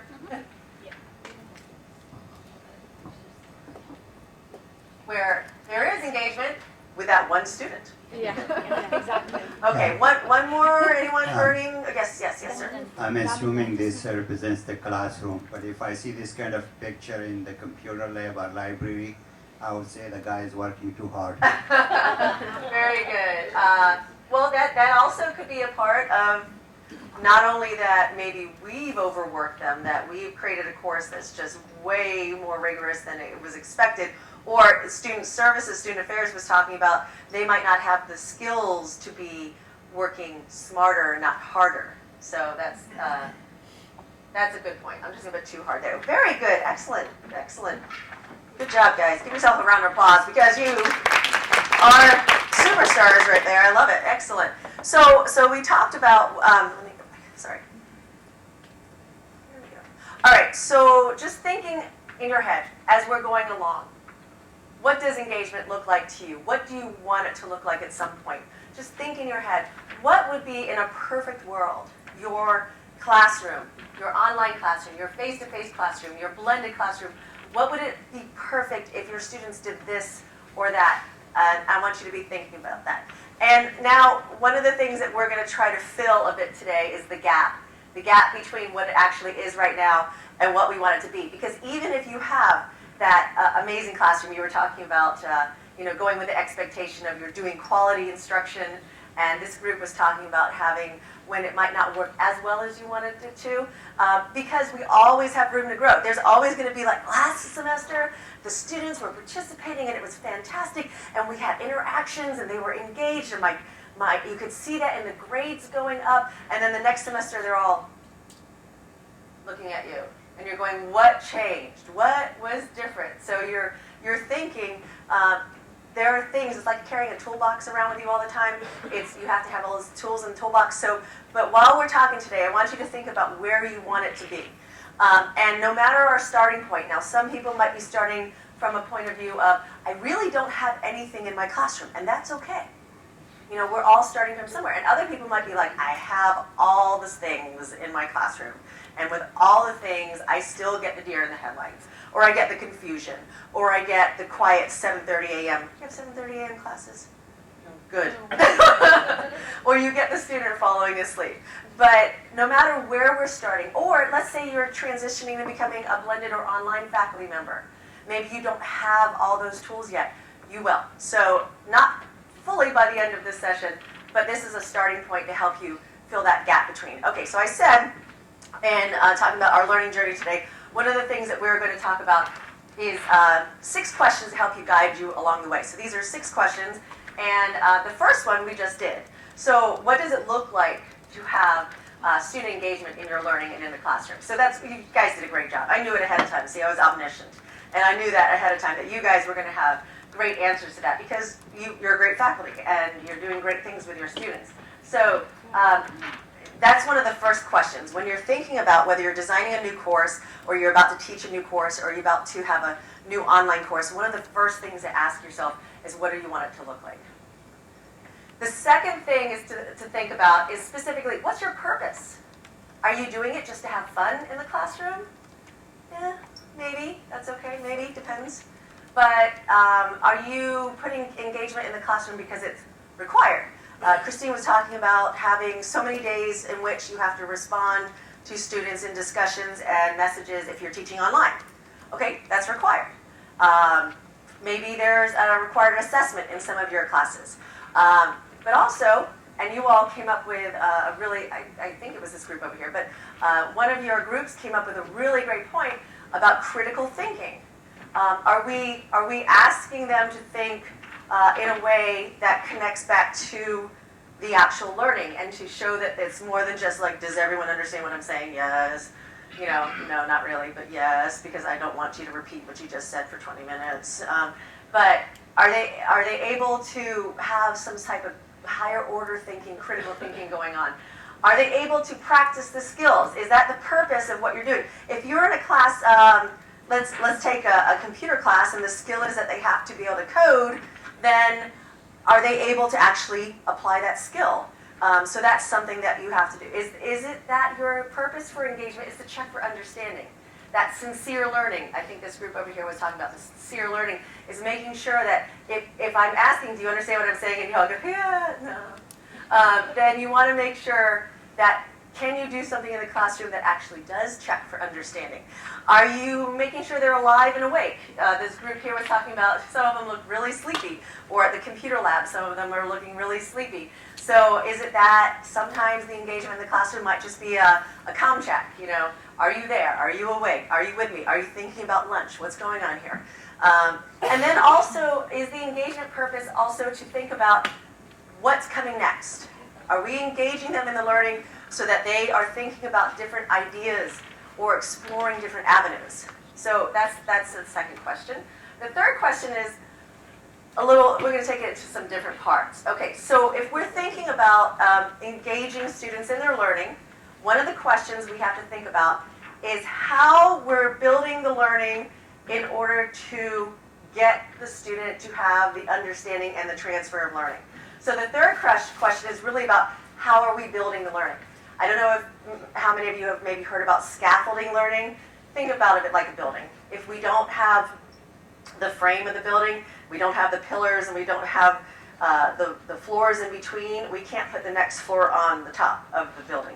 So if you think about it from an architectural point of view, you have a scaffold of learning. You have to have one floor, and then the next floor, and the next floor in order to build properly. And the same thing happens with learning. And this goes more into our content, and this goes more into it actually think, how does that engage the learner? I thought engagement was, all this physical and verbal stuff going on. But engaging the learner also means, are we able to break apart the content in measurable and reasonable chunks, check for learning in some way, and then be able to move on to the next one? Are we able to help the student build and have increasingly complex learning and content and activities as we go along? So definitely something to think about. You guys were talking about critical thinking questions and higher order thinking, is that one of the ways to help build on learning and to create that engagement with your content is also through Bloom's taxonomy. And so you might not have heard about it, and we could have a whole workshop just on Bloom's taxonomy. But Christine was mentioning learning objectives. And learning objectives, whether we have a face-to-face course or an online course or a blended course, learning objectives are basically what we want the student to be able to know or do by the end of the course. So if the student is able to know or do something by the end of the course, then they have engaged in the learning, and we have done something along the way to help them engage in that learning. So just real quick is that if you're not familiar with it, and I have some Explore More resources in the slide deck, and also you can check it out later, and also talk to Christine and her crew about learning objectives, is Bloom's taxonomy is those verbs. So if I asked you a question and I used what, or who, or when, it's probably not enough to pull out what I'm really wanting you to do. So if I ask you discuss, I'm expecting you to be able to discuss what we've talked about. If I ask you to explain, then you're going to be able to explain it to me. If I ask you to analyze, I'm getting higher order there, I'm getting higher up, and I'm analyzing, breaking it apart and talking about each part. If I ask you to evaluate, that's a skill. If I ask you to create something, which is the very top of that Bloom's taxonomy thinking level, higher order thinking level, then not only have you reached that level, but you've also engaged in the learning well enough as we've gone up the scaffold to be able to do that. So this gets a little bit more interesting about building the learning because it's involved in our content, but it's also involved in our interaction, our faculty, our instructional interaction. Are we challenging our students in a way, not necessarily I'm saying challenges and like make it really, really rigorous so that everyone fails. Yeah, all right. And then we're like, tough teacher, right? No, but nowadays we can't have that because we have accreditation bodies that say, why are 50% of your students failing? That's not a good thing. So are we challenging them in a way that they can then work on the level that they're at and then move them up to the next level? Engage them in that learning and then move them up to the next level. So challenging the student looks at bringing them along the way in the building of the scaffolding. And then that creates the cognitive connections. So cognitive, we want that to happen because that's the learning, that's the content, that's the knowledge or the skill. So remember, we're wanting the student to be able to demonstrate by the end of the course that they know something or able to do something, the knowledge or the skill. So if we're able to engage them in the learning and the student actually feels connected to the learning, then we have that cognitive piece, the synapses are going, and the students are able to have the content. So student affairs and student services was talking about study skills, and they were talking about memory and recall, and they were skills for that. That sometimes, yes, sometimes the student just doesn't have skills in those areas, but also sometimes it's because the student didn't connect to the learning. They didn't engage in the learning. So if we're able to, in the classroom, engage the student in the learning, then we've done half the job of getting them prepared for additional skills that they might need. I see a comment or question, and I'm going to change the mic because, do we have a mic? Is there a mic there? Okay. Because if I move any further, this is going to have a very bad audio sound.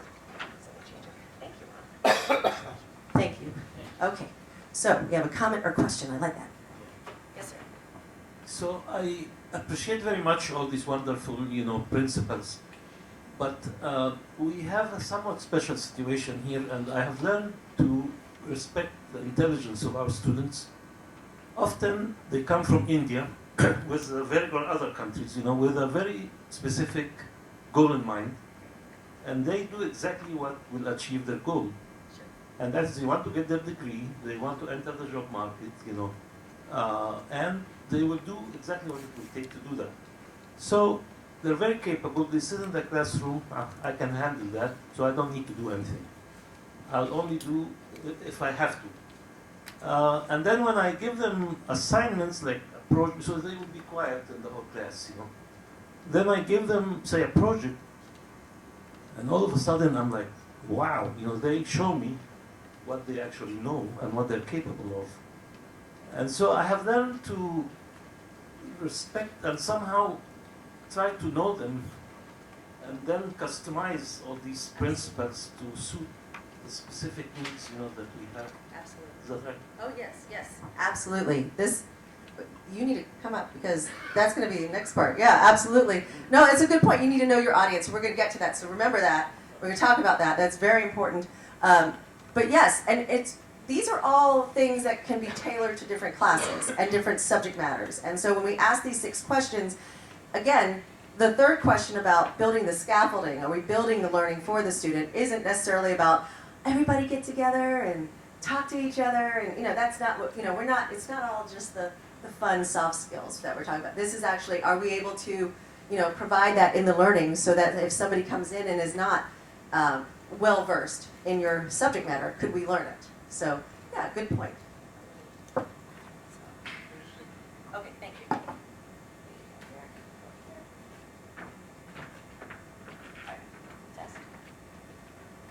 Yes, can you hear me? Okay, good. All right, so another thing, talking about your role, which was a really good point. See, segue, you knew. You were right there. All right, so your role, in addition to making sure your content has that building, the scaffolding of the learning, but it's also how you're framing the learning and the discussion with your learners and also your expectations. So you all were talking about a few minutes ago in what happens when it doesn't work as well, the engagement in the classroom doesn't work as well. The roles and expectations, again, looking at your particular learners, the roles and expectations may be different in different classes. And therefore, we need to be able to think about what our expectations are of the learners, but also what are the expectations the students and the learners have of us, okay? And those are definitely some things to think about. So an example being, when you're having discussions with your students, is that ensuring to use those Bloom's taxonomy action verbs to see and engage them in the conversation to see if they can actually have those answers that you're looking for. And you're impressed with their projects, which is great, and we want that to happen. But also making sure along the way, because what if you get that group of students that come in, or with those 2 or 3 students, that they get to the project and they're lost. And we don't want that to happen for them or for you. So asking them questions like I was talking about. Also, when you're working with students, whether it be fully online or face-to-face or blended, how are you interacting with your students? Yes, absolutely, you can stand up in front of a classroom. I remember undergraduate, the lecture hall, the 300 students, and standing there, and the professor would come over to the podium, get the papers that they've had for 27 years, and start reading off of them, and then an hour and 20 minutes later, we were all dismissed. I think I fell asleep a few times, which was not good. So I wasn't engaged in the learning.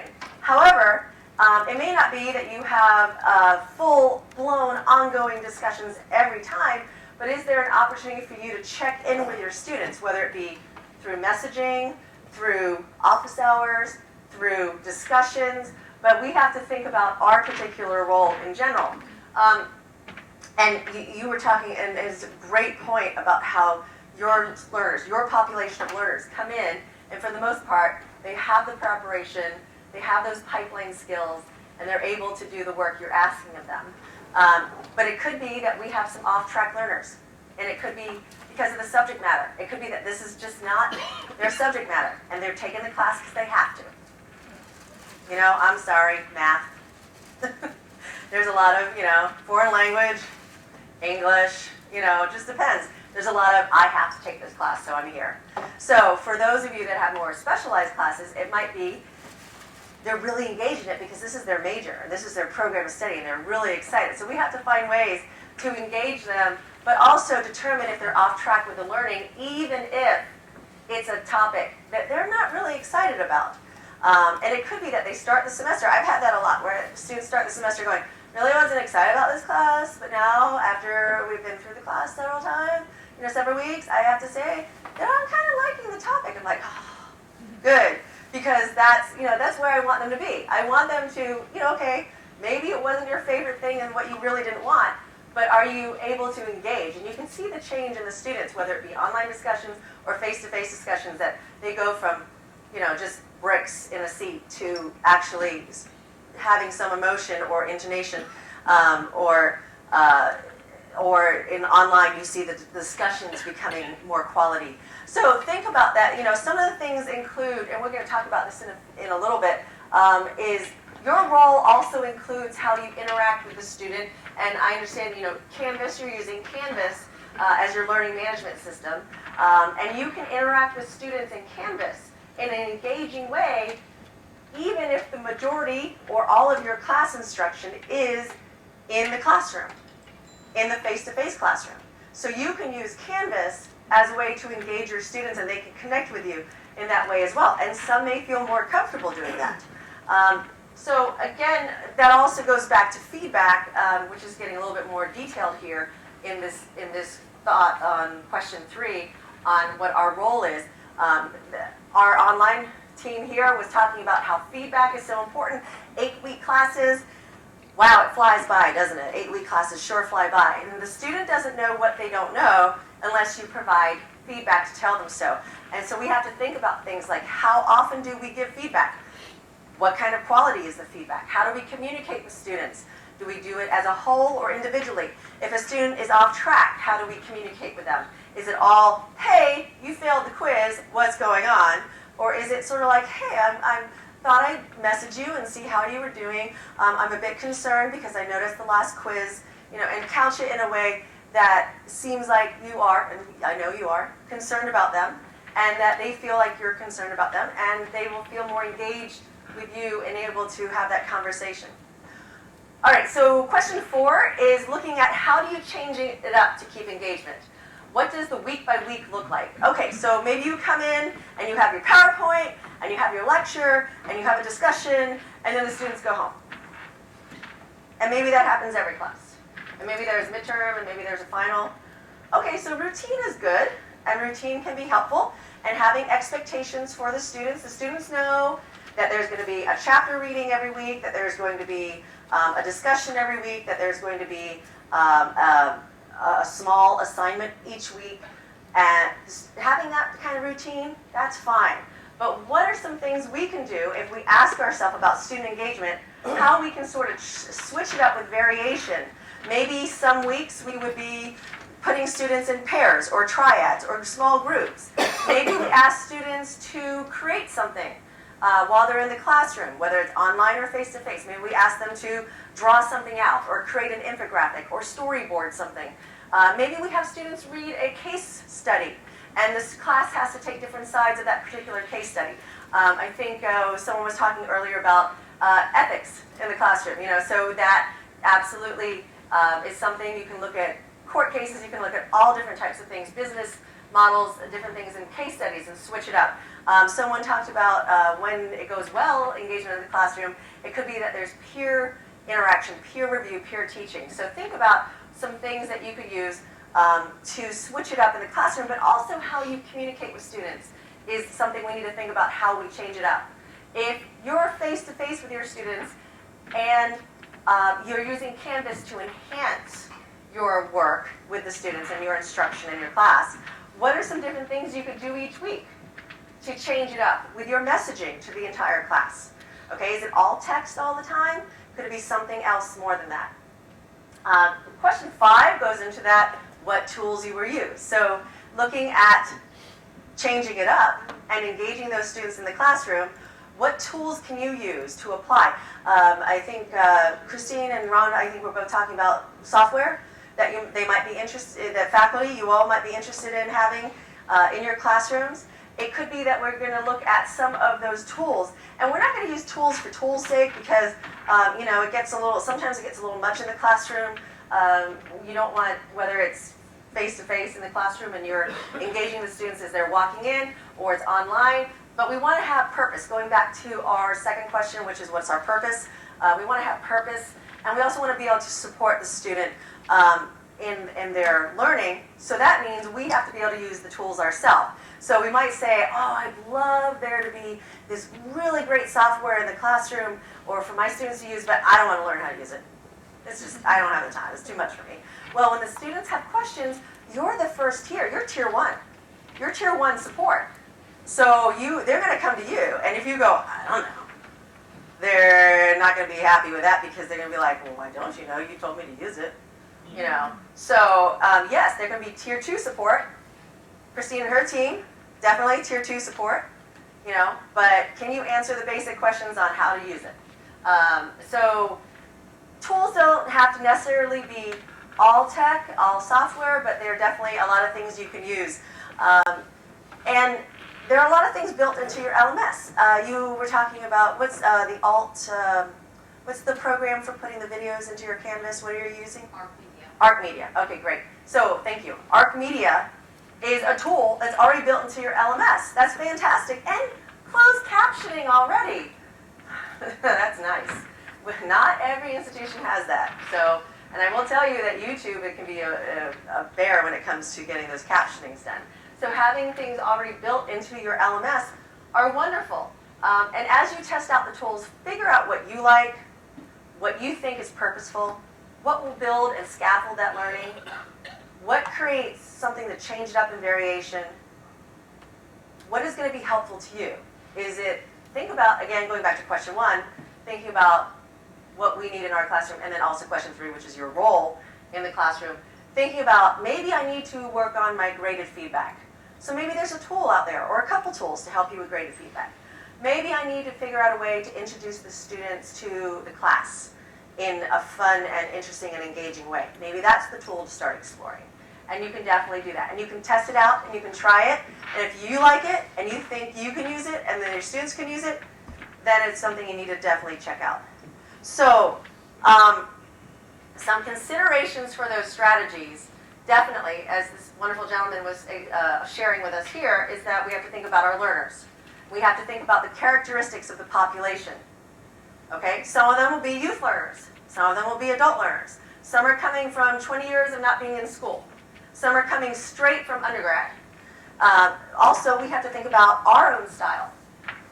You know, we kind of emulate how we were taught, and I'm really glad that I was able to not be that faculty member who got into the classroom with my yellow notes and stood there for an hour and 20 minutes because then everyone would be asleep. But the thing, we have to think about our instructional style. We also have to think about the learner styles.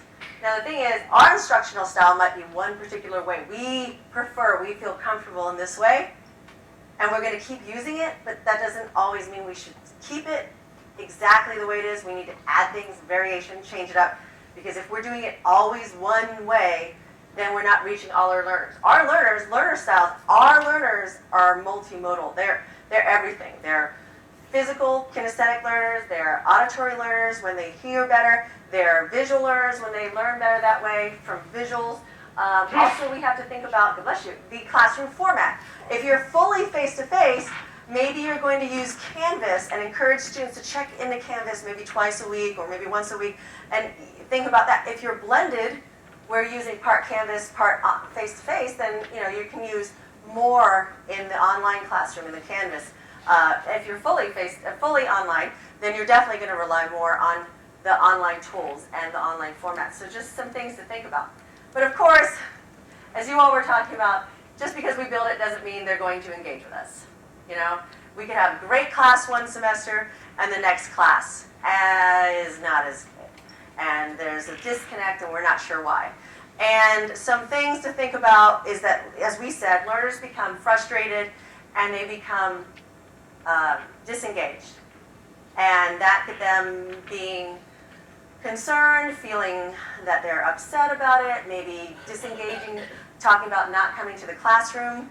If they're online, maybe they just disappear after week 3 or 4. Maybe they stop coming to class, or when they do come to class, they're on their phone, or they're asleep, or they're zoned out and they're thinking about whatever it is that they're needing to do in life.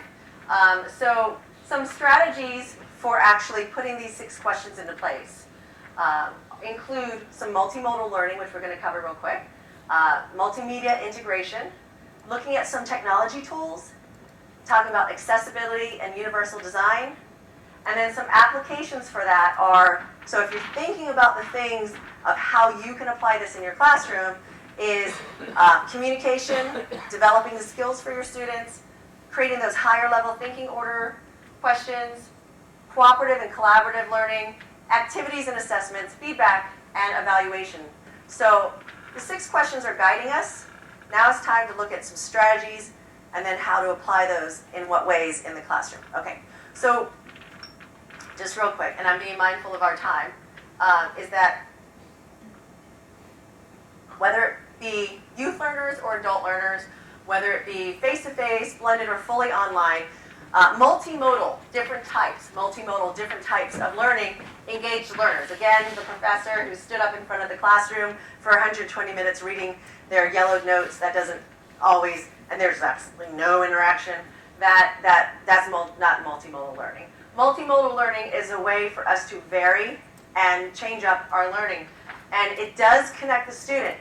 It does connect the student to the learning. And also, that then increases the engagement of the student. It's a matter of making the connections.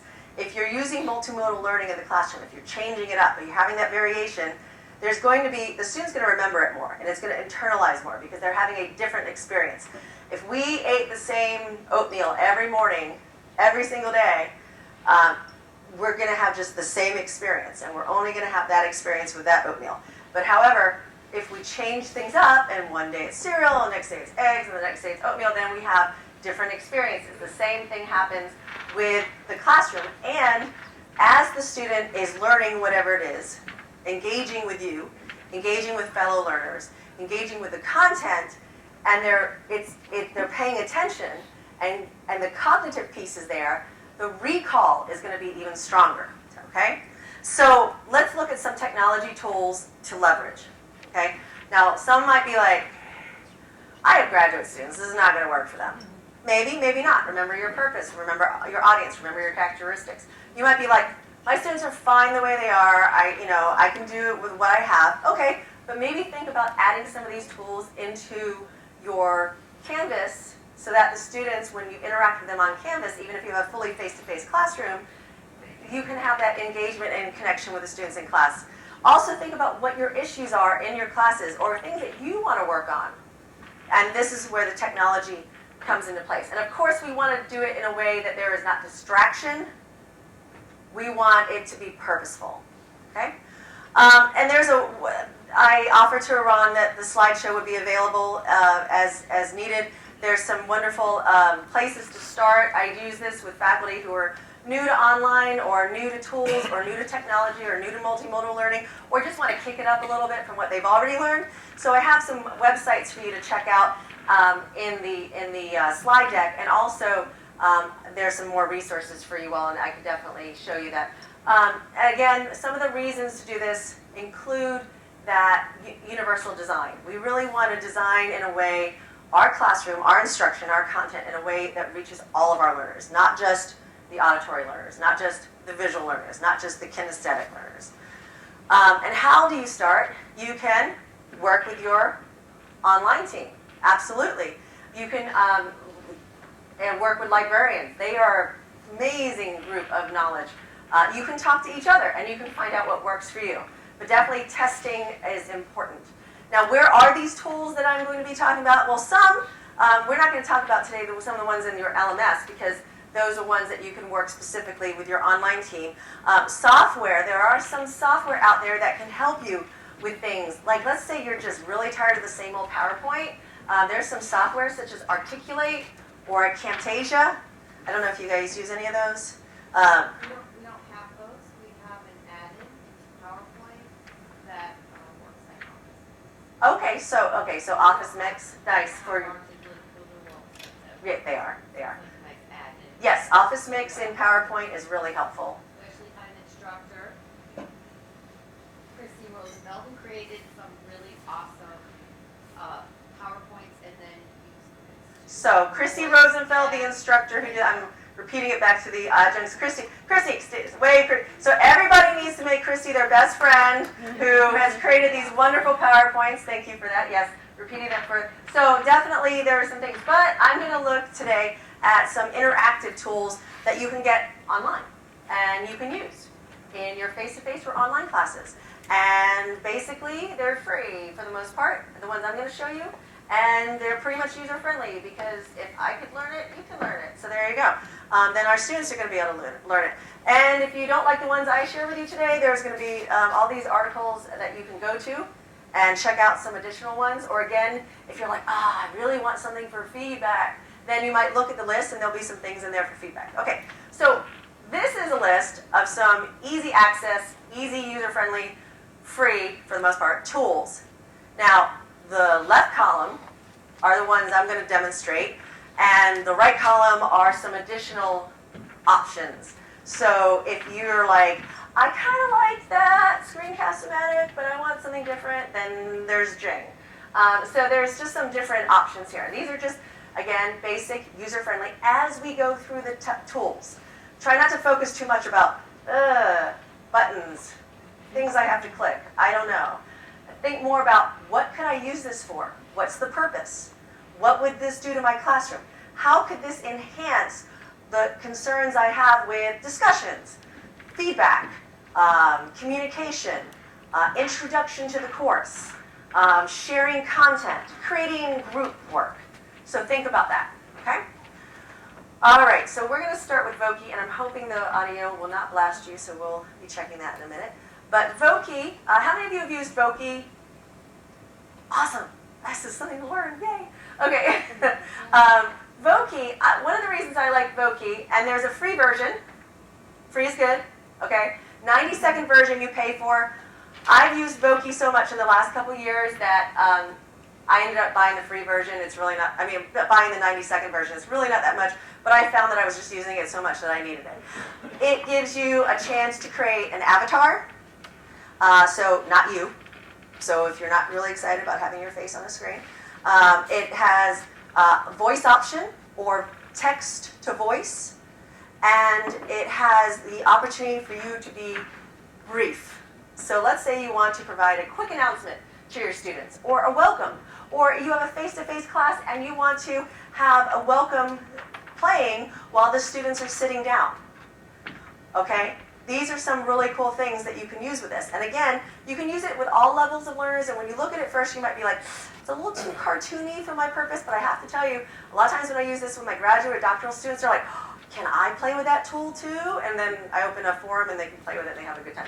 The other nice thing about Voki is that it has considerations for accessibility. So we were talking about accessibility earlier with student affairs, is that if a student is unable to talk or talk well, they can type what they want to say in the Voki, and it goes straight into an online voice, like a computer-generated voice, a male or female.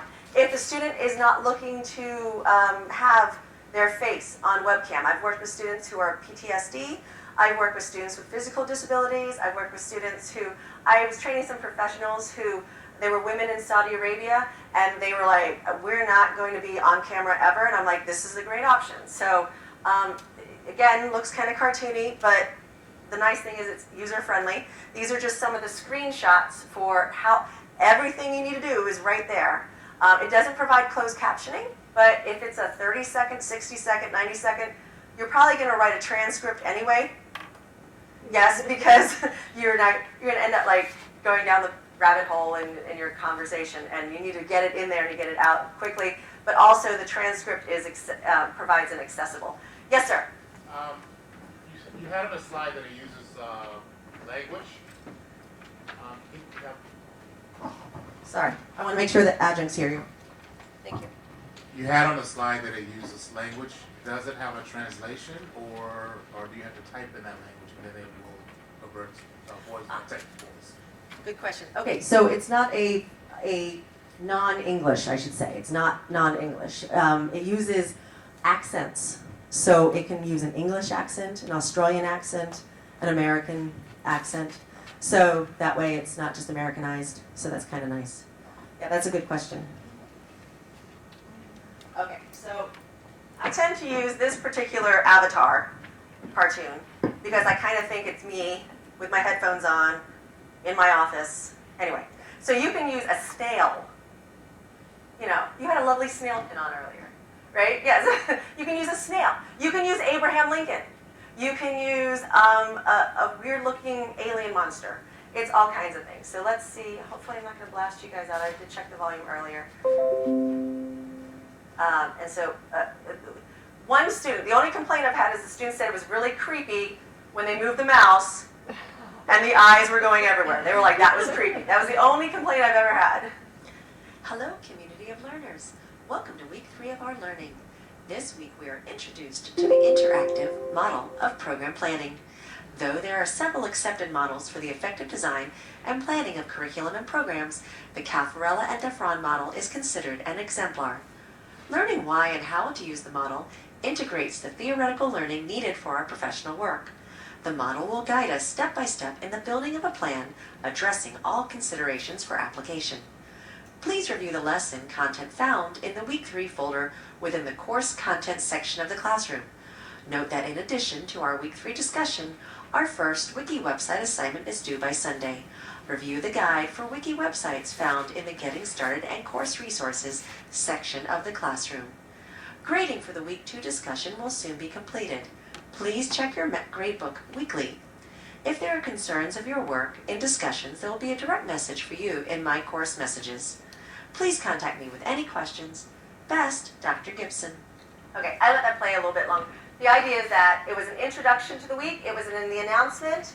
It was, this is what, welcome, hey, glad to have you here. Welcome to the week. This is what we're talking about. This is why we're talking about it. This is why I want you to pay attention. And I had to talk really fast when I recorded that. Then, hey, just a preview. This is what we're doing this week. This is where you find, it was week 3, so they're kind of still like, I don't know where everything is. So I gave them some direction, the whole direction in the course. And then I said, hey, make sure to ask me any questions if you have any. And there you go. There, in 60 seconds, there was a greeting, it was an announcement, it had content connection, it had assignment connection, and it gave them also presence. Me, my voice, or my tone, or my interaction, and supposedly, maybe it looks like me. Yes, sir. Yes, sir. So, are you saying that the length of each video is maximum 60 seconds? That's a great question. So for Voki, it's 60 seconds for the free one, and it's 90 seconds for the paid version. However, the idea for this particular tool, again, knowing your purpose, is that it's very brief, to the point, and usually I've seen it used for more communication or announcements or a quick welcome or a wrap-up, as opposed to anything deeper. Yeah. Thank you. Good question. Okay. Let's go back. All right. Okay. Vocaroo, long one. Vocaroo is only audio, okay? Vocaroo, whereas Voki records and you save it and it sticks around, Vocaroo, pretty much after your 8-week class, will disappear, okay? Vocaroo is all audio. It is so user-friendly. As long as your mic is connected, you hit the button that says, the red button that says retry, it would be record, and then you just record, and that's it. No other buttons. Pretty amazing. But again, try to have a transcript, because if you don't have a transcript and you don't read off a script, then you're going to have to listen to yourself and type it later, or you're going to have to use like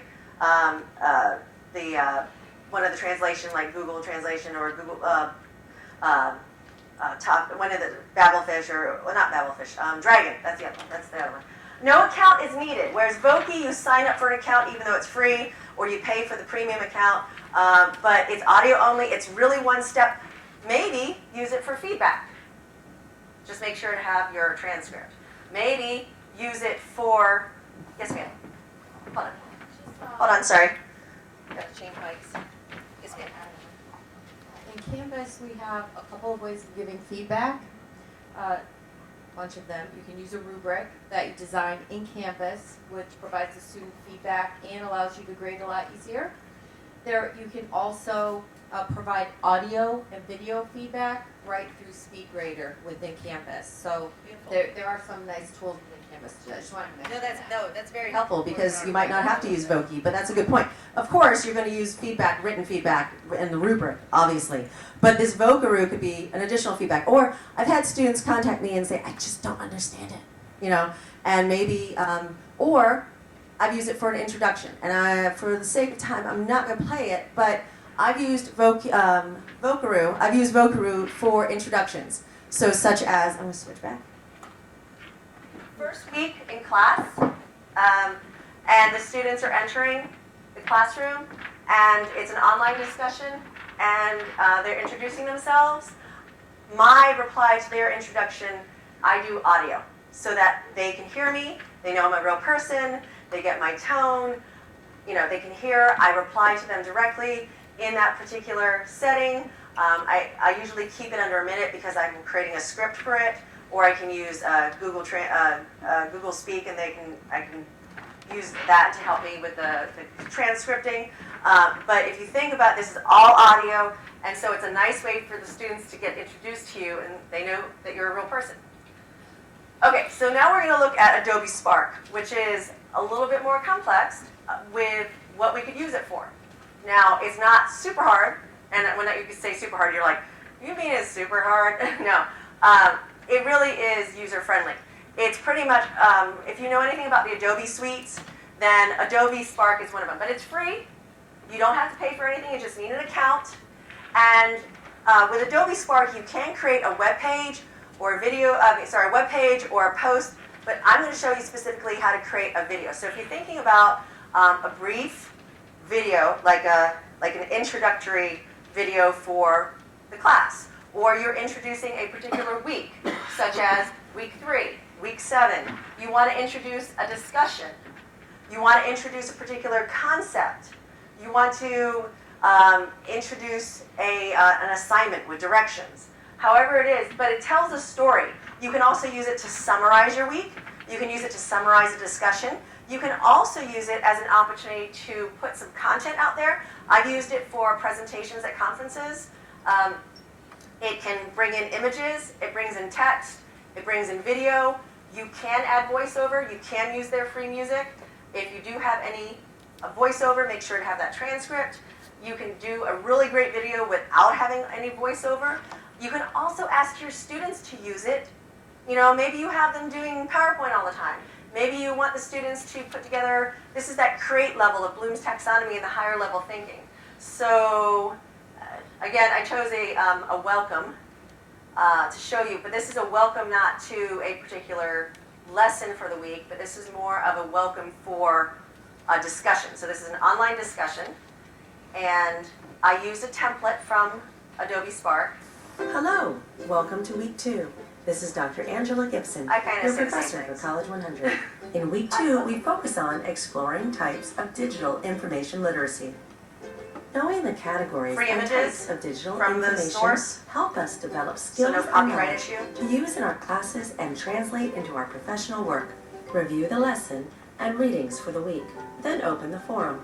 The Week 2 forum centers on learners evaluating a selected source, what we're going to do, and then why we're going to do reflecting it, on the research process. where to find it, read through the directions for the then week. tour the APUS library. Library video tours are provided in the Week 2 lesson. Practice along while watching the tutorials. Visuals Using the to APUS help library, engage. find your source. Evaluate the source for potential use. Once you have selected your source, return to the forum. Ensure to include the 5 items listed in the forum. And then it goes, towards the end. Contact me with any questions. The music was free. I kept it under 1 minute and 30 seconds. It's a template. The colors were already there. You can do your own template. You don't have to use one of theirs, but it's nice because the images are copyright free, so you can use theirs. You can pull in video. I don't have to have music. But again, it can be for many different things. So another example of using technology in your classroom, and this can be face-to-face, blended, or online, screencast-o-matic. Let's say you have students who are just starting the class, and you want to give them an overview of the syllabus and your expectations, but you don't want to take the whole first day of class to do that. You want to maybe do a little bit on the first day, but get right into the content. Or maybe you are in an online class, and you're never going to be really sitting in front of the students, giving them a navigational tour of the classroom. Screencast-o-matic is basically, it will capture everything that you want on your screen. So it records, let's say you only want to record this part of your screen, it will record that part of the screen. Maybe you want to record the entire screen. It has a 15-minute time limit. You can get it saves 1 video at a time. So if you buy the account, which it really is not that much, I think it's like $35, and I use it so much that I have an account with it now. Oh, and I'm not getting any money for these guys. I wish they'd give me money for, encourage. But these are just ones that I use and have been successful with my students and with my professional learners who I train to become faculty using tools. You can edit it, which is nice, helpful, especially when you make a mistake, like you start coughing violently, like I've done. Or you could save one at a time. If you upgrade, you get more than 15 minutes, which you really don't want to do unless you have different sets of videos. And you definitely want to store them more, then you can do that. It could be just video. Our school has it. Your school has it? Oh, excellent. You guys have Screencast-O-Matic? Yes. Awesome. Okay, so you guys know, I should have said, how many of you have used it? How many of you have used Screencast-O-Matic? Okay, all right, so we got to get the rest of them. So all those who just raised their hand, everybody go talk to them. Screencast, you can do a voiceover as well. You can also do webcam in picture, so picture in picture. So let's say you wanted to have the students like see that you are a real living person. You can put your webcam in there. So I'm just going to show you real quick. We're not going to watch the whole thing. So this is my introduction to students, welcoming them to a 16-week graduate level course. And I was giving them a tour of the course because it's an asynchronous class. I'll never see them in person unless they come stalk me. And then I walk them through not only the navigation of the classroom, but also the syllabus and my expectations. Hello, learning community. This is Dr. Angela Gibson, and I am here to show you how to do the Wiki website this is not assignment. That one. Okay, so this is them showing, sorry, just same idea. I'm showing them how to do an assignment on a tool in the LMS that they might have never used. So there you go. As you may remember from our orientation session and the syllabus, that we will have 5 Wiki websites during our 16 weeks together. The goal of these websites... So you can see that I was able to pull up another document. It's capturing whatever I want on the screen. To create behind some private for website 1 for teaching online. It also lets you use different images or arrows or circles or highlight on the screen. So let's say you're talking to the student about something in particular and you want them to see it, and you're like, look right here. So that helps. You'll see the instructions up here, just in case. What is there's a highlight. Additional information connecting the website to the field of adult education. Sentences that discusses what. So basically, walking through with the student, what is it that I want them to do? Instead of, here are the text directions, good luck. You know, and then you get 20 emails of questions. Yes, sir, I see a question. Let me come back there. Let me switch over. Okay. I see a question. This is great. Yes, sir. Can Screencast-O-Matic be put within the ARC repository so we could get the transcript? The captioning, yes. Yeah, all the videos that has been presented here can be, if they can be downloaded from their original source, they can be uploaded into ARC repository. Yes. Excellent question, because yes, closed captioning or transcripting is really important. And when I do Screencast-O-Matic and I have my transcript, I do a split screen on my monitor, and sometimes you can hear me hesitating a little bit because I'm looking over at my script to make sure I'm not going too far down the rabbit hole. So that's a really good point. Online learning and also for... All right, so you get the idea of Screencast-O-Matic, really helpful. Your students can do it too. Let's say if your students were having to do an assignment and they had to demonstrate that they're able to do something, you can actually, they can live type while they're on the screen, and you can see them coding. You can see them creating something. You can see, let's say you put them in groups, but you're not sure if the groups are actually, someone mentioned about the A-type person in the group who's going to take over the group. What if you put them in groups and you had them record their, like, how they interacted on Google Docs or in a session? So it's really, that's kind of neat. I'm trying to catch through, sorry. Animoto. Okay, so real quick on Animoto. This is the one that I kept saying, like, most of them are free. Animoto is free for a 30-day trial. However, because you're educators, you get a free account.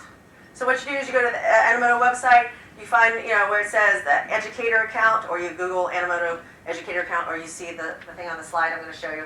And you sign up, and as long as it goes to your VIU email, you get a free account for a year. Yay. So it's a more interesting video where they do have templates, they do have free music, they do have images, but you can also incorporate a lot of video. And think about how you might be able to use that for the classroom. You can use it to introduce. You can use it as part of a content. Like you could actually, instead of just text or just talking to the students in a face-to-face class, you could have that play some content that you've created. Also your students, let's say your students need to do a presentation or they need to show demonstration of what they've learned, definitely they could do this. This is a senior level, senior seminar course where the students were almost at the end, they were almost at graduation, and we're asking them, Student Affairs was talking about, you guys were talking about helping the students develop goals. So one of the things, they're almost at graduation, we had a discussion in one of their last classes in the last weeks of them telling us what they're going to do next, basically. And so I just chose this as an example of how you can incorporate video, and there's no audio from me, but there's audio from the video, and there's audio from the music that I chose. And it's kind of funky. And that's also important for purpose, is determine, do you want something, more upbeat? 4, 3, There had to be some of those rockets. 1. NASA. And liftoff at dawn. Plus NASA's free, so I don't have to pay for their video.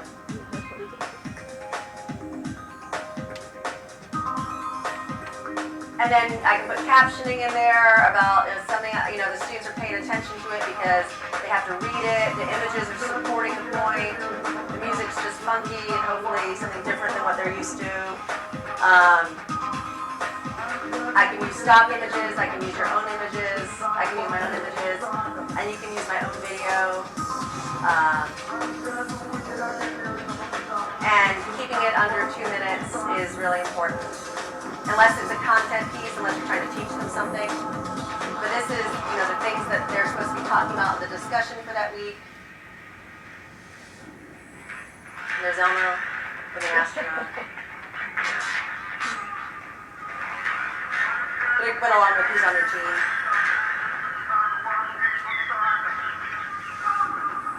Some of these tools do add closed captioning. Some of them have started adding that, so that's nice. Okay, so you get the idea there, hopefully. But some of these tools are now offering closed captioning. Powtoon is also a slideshow, which some students, when I've asked them to do presentations, I offer Animoto, Adobe Spark, Powtoon, along with PowerPoint and Prezi and Google Slides as options for their presentations that they might have to do in class or online or in team groups. Powtoon is another one. I put this towards the end because Powtoon's a little bit more tech. And the reason I say that is because I use it also with my doctoral students, my grad students, my undergrad students, my professional learners, and I always tell every single one of them, watch the tutorial first. There's a free tutorial. I always put the tutorial link. Anytime I tell a student, here are your options, I always include in tutorial link. And I spent an hour trying to figure out the first slide. Oh, I'm so sorry about that. Did you watch the tutorial? No. Can you go back and watch the tutorial, please, so that way you don't spend an hour and hate me? Okay, great. But also that's why I give them options. And also think about purpose. But yeah, I definitely always I'm always saying to them, you need to look at that. So it's slide-based. It can be animated. It can be live action now. They have an option for live action. You can integrate video. It can be for student presentations. It could be your content presentations. It could be for audio and text. It could be, let me come over there. It could be for, it has audio and text or just text and video.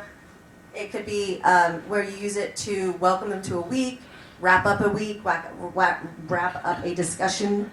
Just a quick question. So yes. all of these can be downloaded so that you have the files on your, or so you use them over and over again. You don't have to keep going back to that site to use it. That is a great question. And you have a couple different, each, I didn't get into the how to actually use each of the tools, like more of what the purpose for and what the engagement might be and what it might look like. However, there are different ways to save. So an example is for Powtoon, I can embed it, I can get an embed code, I could save it as a link, I can save it as an MP3, I could save it on YouTube. I could just store it on the site. I could store it on my own computer. So almost all of these have multiple ways of storing. So that's a really great question. But because they're all internet-based, as long as you have your account, you should have access to all of them. So that's really, really good point. This is just, again, knowing your audience. This was a more digital savvy group, and I created sort of like a mission for them, a mission impossible for them to do. And again, since it was a welcome for the week, it was welcome, this is what we're learning, this is the point of what we're learning. This is where we're going to have the directions for the learning and those sort of things. One last tool real quick. Assessment. So some of you we were talking about assessments, trying to figure out, is the student actually paying attention? Are they actually learning? What's going on? You can use different polls. I don't know if in your Canvas you've added an instant poll tool or not.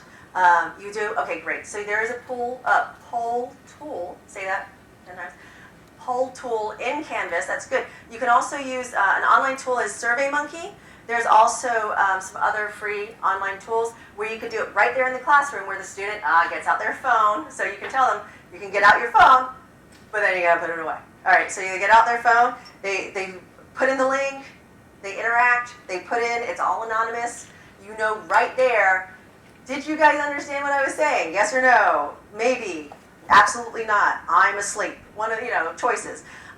Or their opinions on something, or their thoughts on something, or answers to a question. SurveyMonkey is something you can also use asynchronously. It doesn't have to be used in real time. It can be used across. So I use it halfway through a course. I will poll my students, and I will see how they're doing anonymously, so they don't feel like, I didn't want to message you that I was just so confused for the first 4 weeks. I'm like, yeah, I really needed you to do that. But so this is anonymous, and that's really helpful. So there's just some examples there, and think about how you might use that in your classroom. Just really quick, and there's some other wonderful things out there and other tools to look at. Just remember copyright, we've mentioned it a few times. Universal design, which is basically working with all learners, accessibility. Can you get to the content? Are you able to actually access it?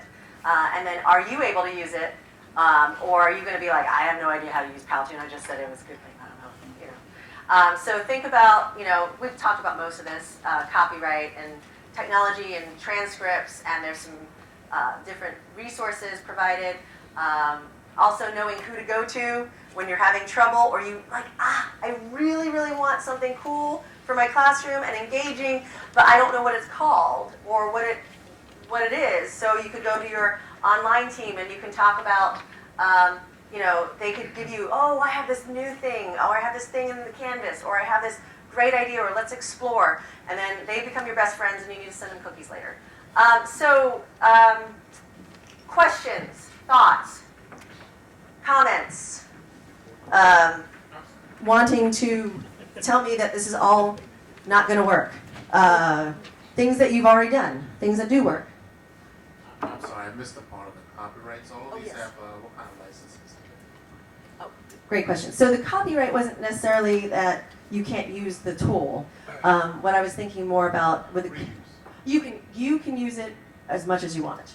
Now, some of the tools, real quick, this is not necessarily copyright, but it might be something you were thinking about. Some of the tools, if you don't have the premium account, it's open on the web. So that some of the videos you just saw of mine are public. And I have to decide, am I okay with that?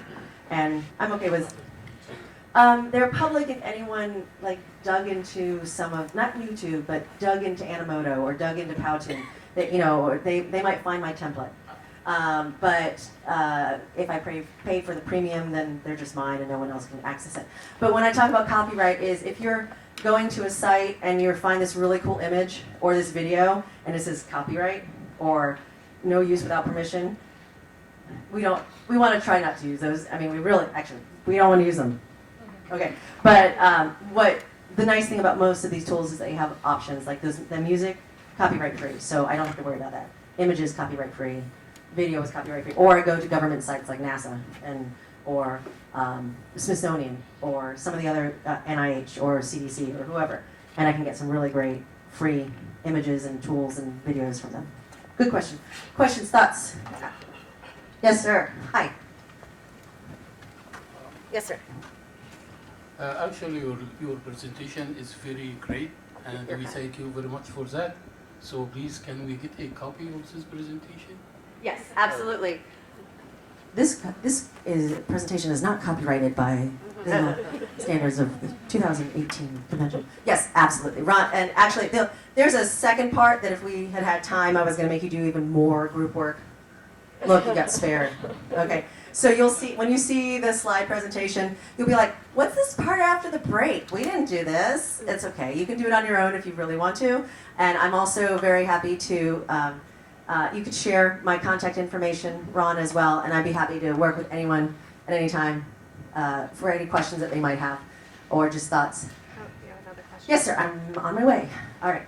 Yes, you're welcome to have the presentation, explore all the different links, have fun with it. Sir. So thanks, Angela. I'm only asking because apparently we're not going to have a second portion. So That was the group work. So do you have an example that we could tie into, that we could reference of a past course on, could be instructional learning, could be psychoanalysis, but the point being is a course that would show a mixture of all these different tools and things that you've used that we might use for general brainstorming as a great example of what you've used in the past. Thanks. That's a great question. I didn't share full courses with you all because kind of proprietary with some of my institutions. You know, they're not like really excited. I could give you snippets, but you can't have access to the course due to, that's not what you're asking.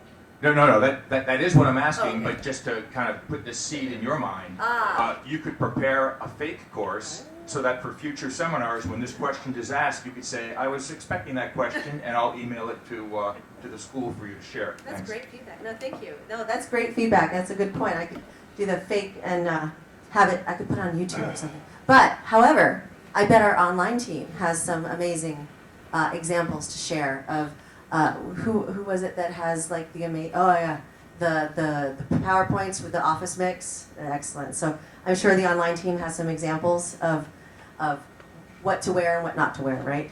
Okay. Thank you all so very much. You guys were very cooperative and you were very communicative, and I appreciate all your responses. And if I can be of further service, just have talk to Ron and have him contact me. And thank you for having me here today. Thank you so much. That was such a great presentation. Even me, who I don't teach yet, really, really enjoyed it. And we got some great feedback also from everyone on the live stream. So now we're going to do our breakout sessions for the schools. I'm going to put up the rooms up here that you're in. While you're doing that, because I want you guys to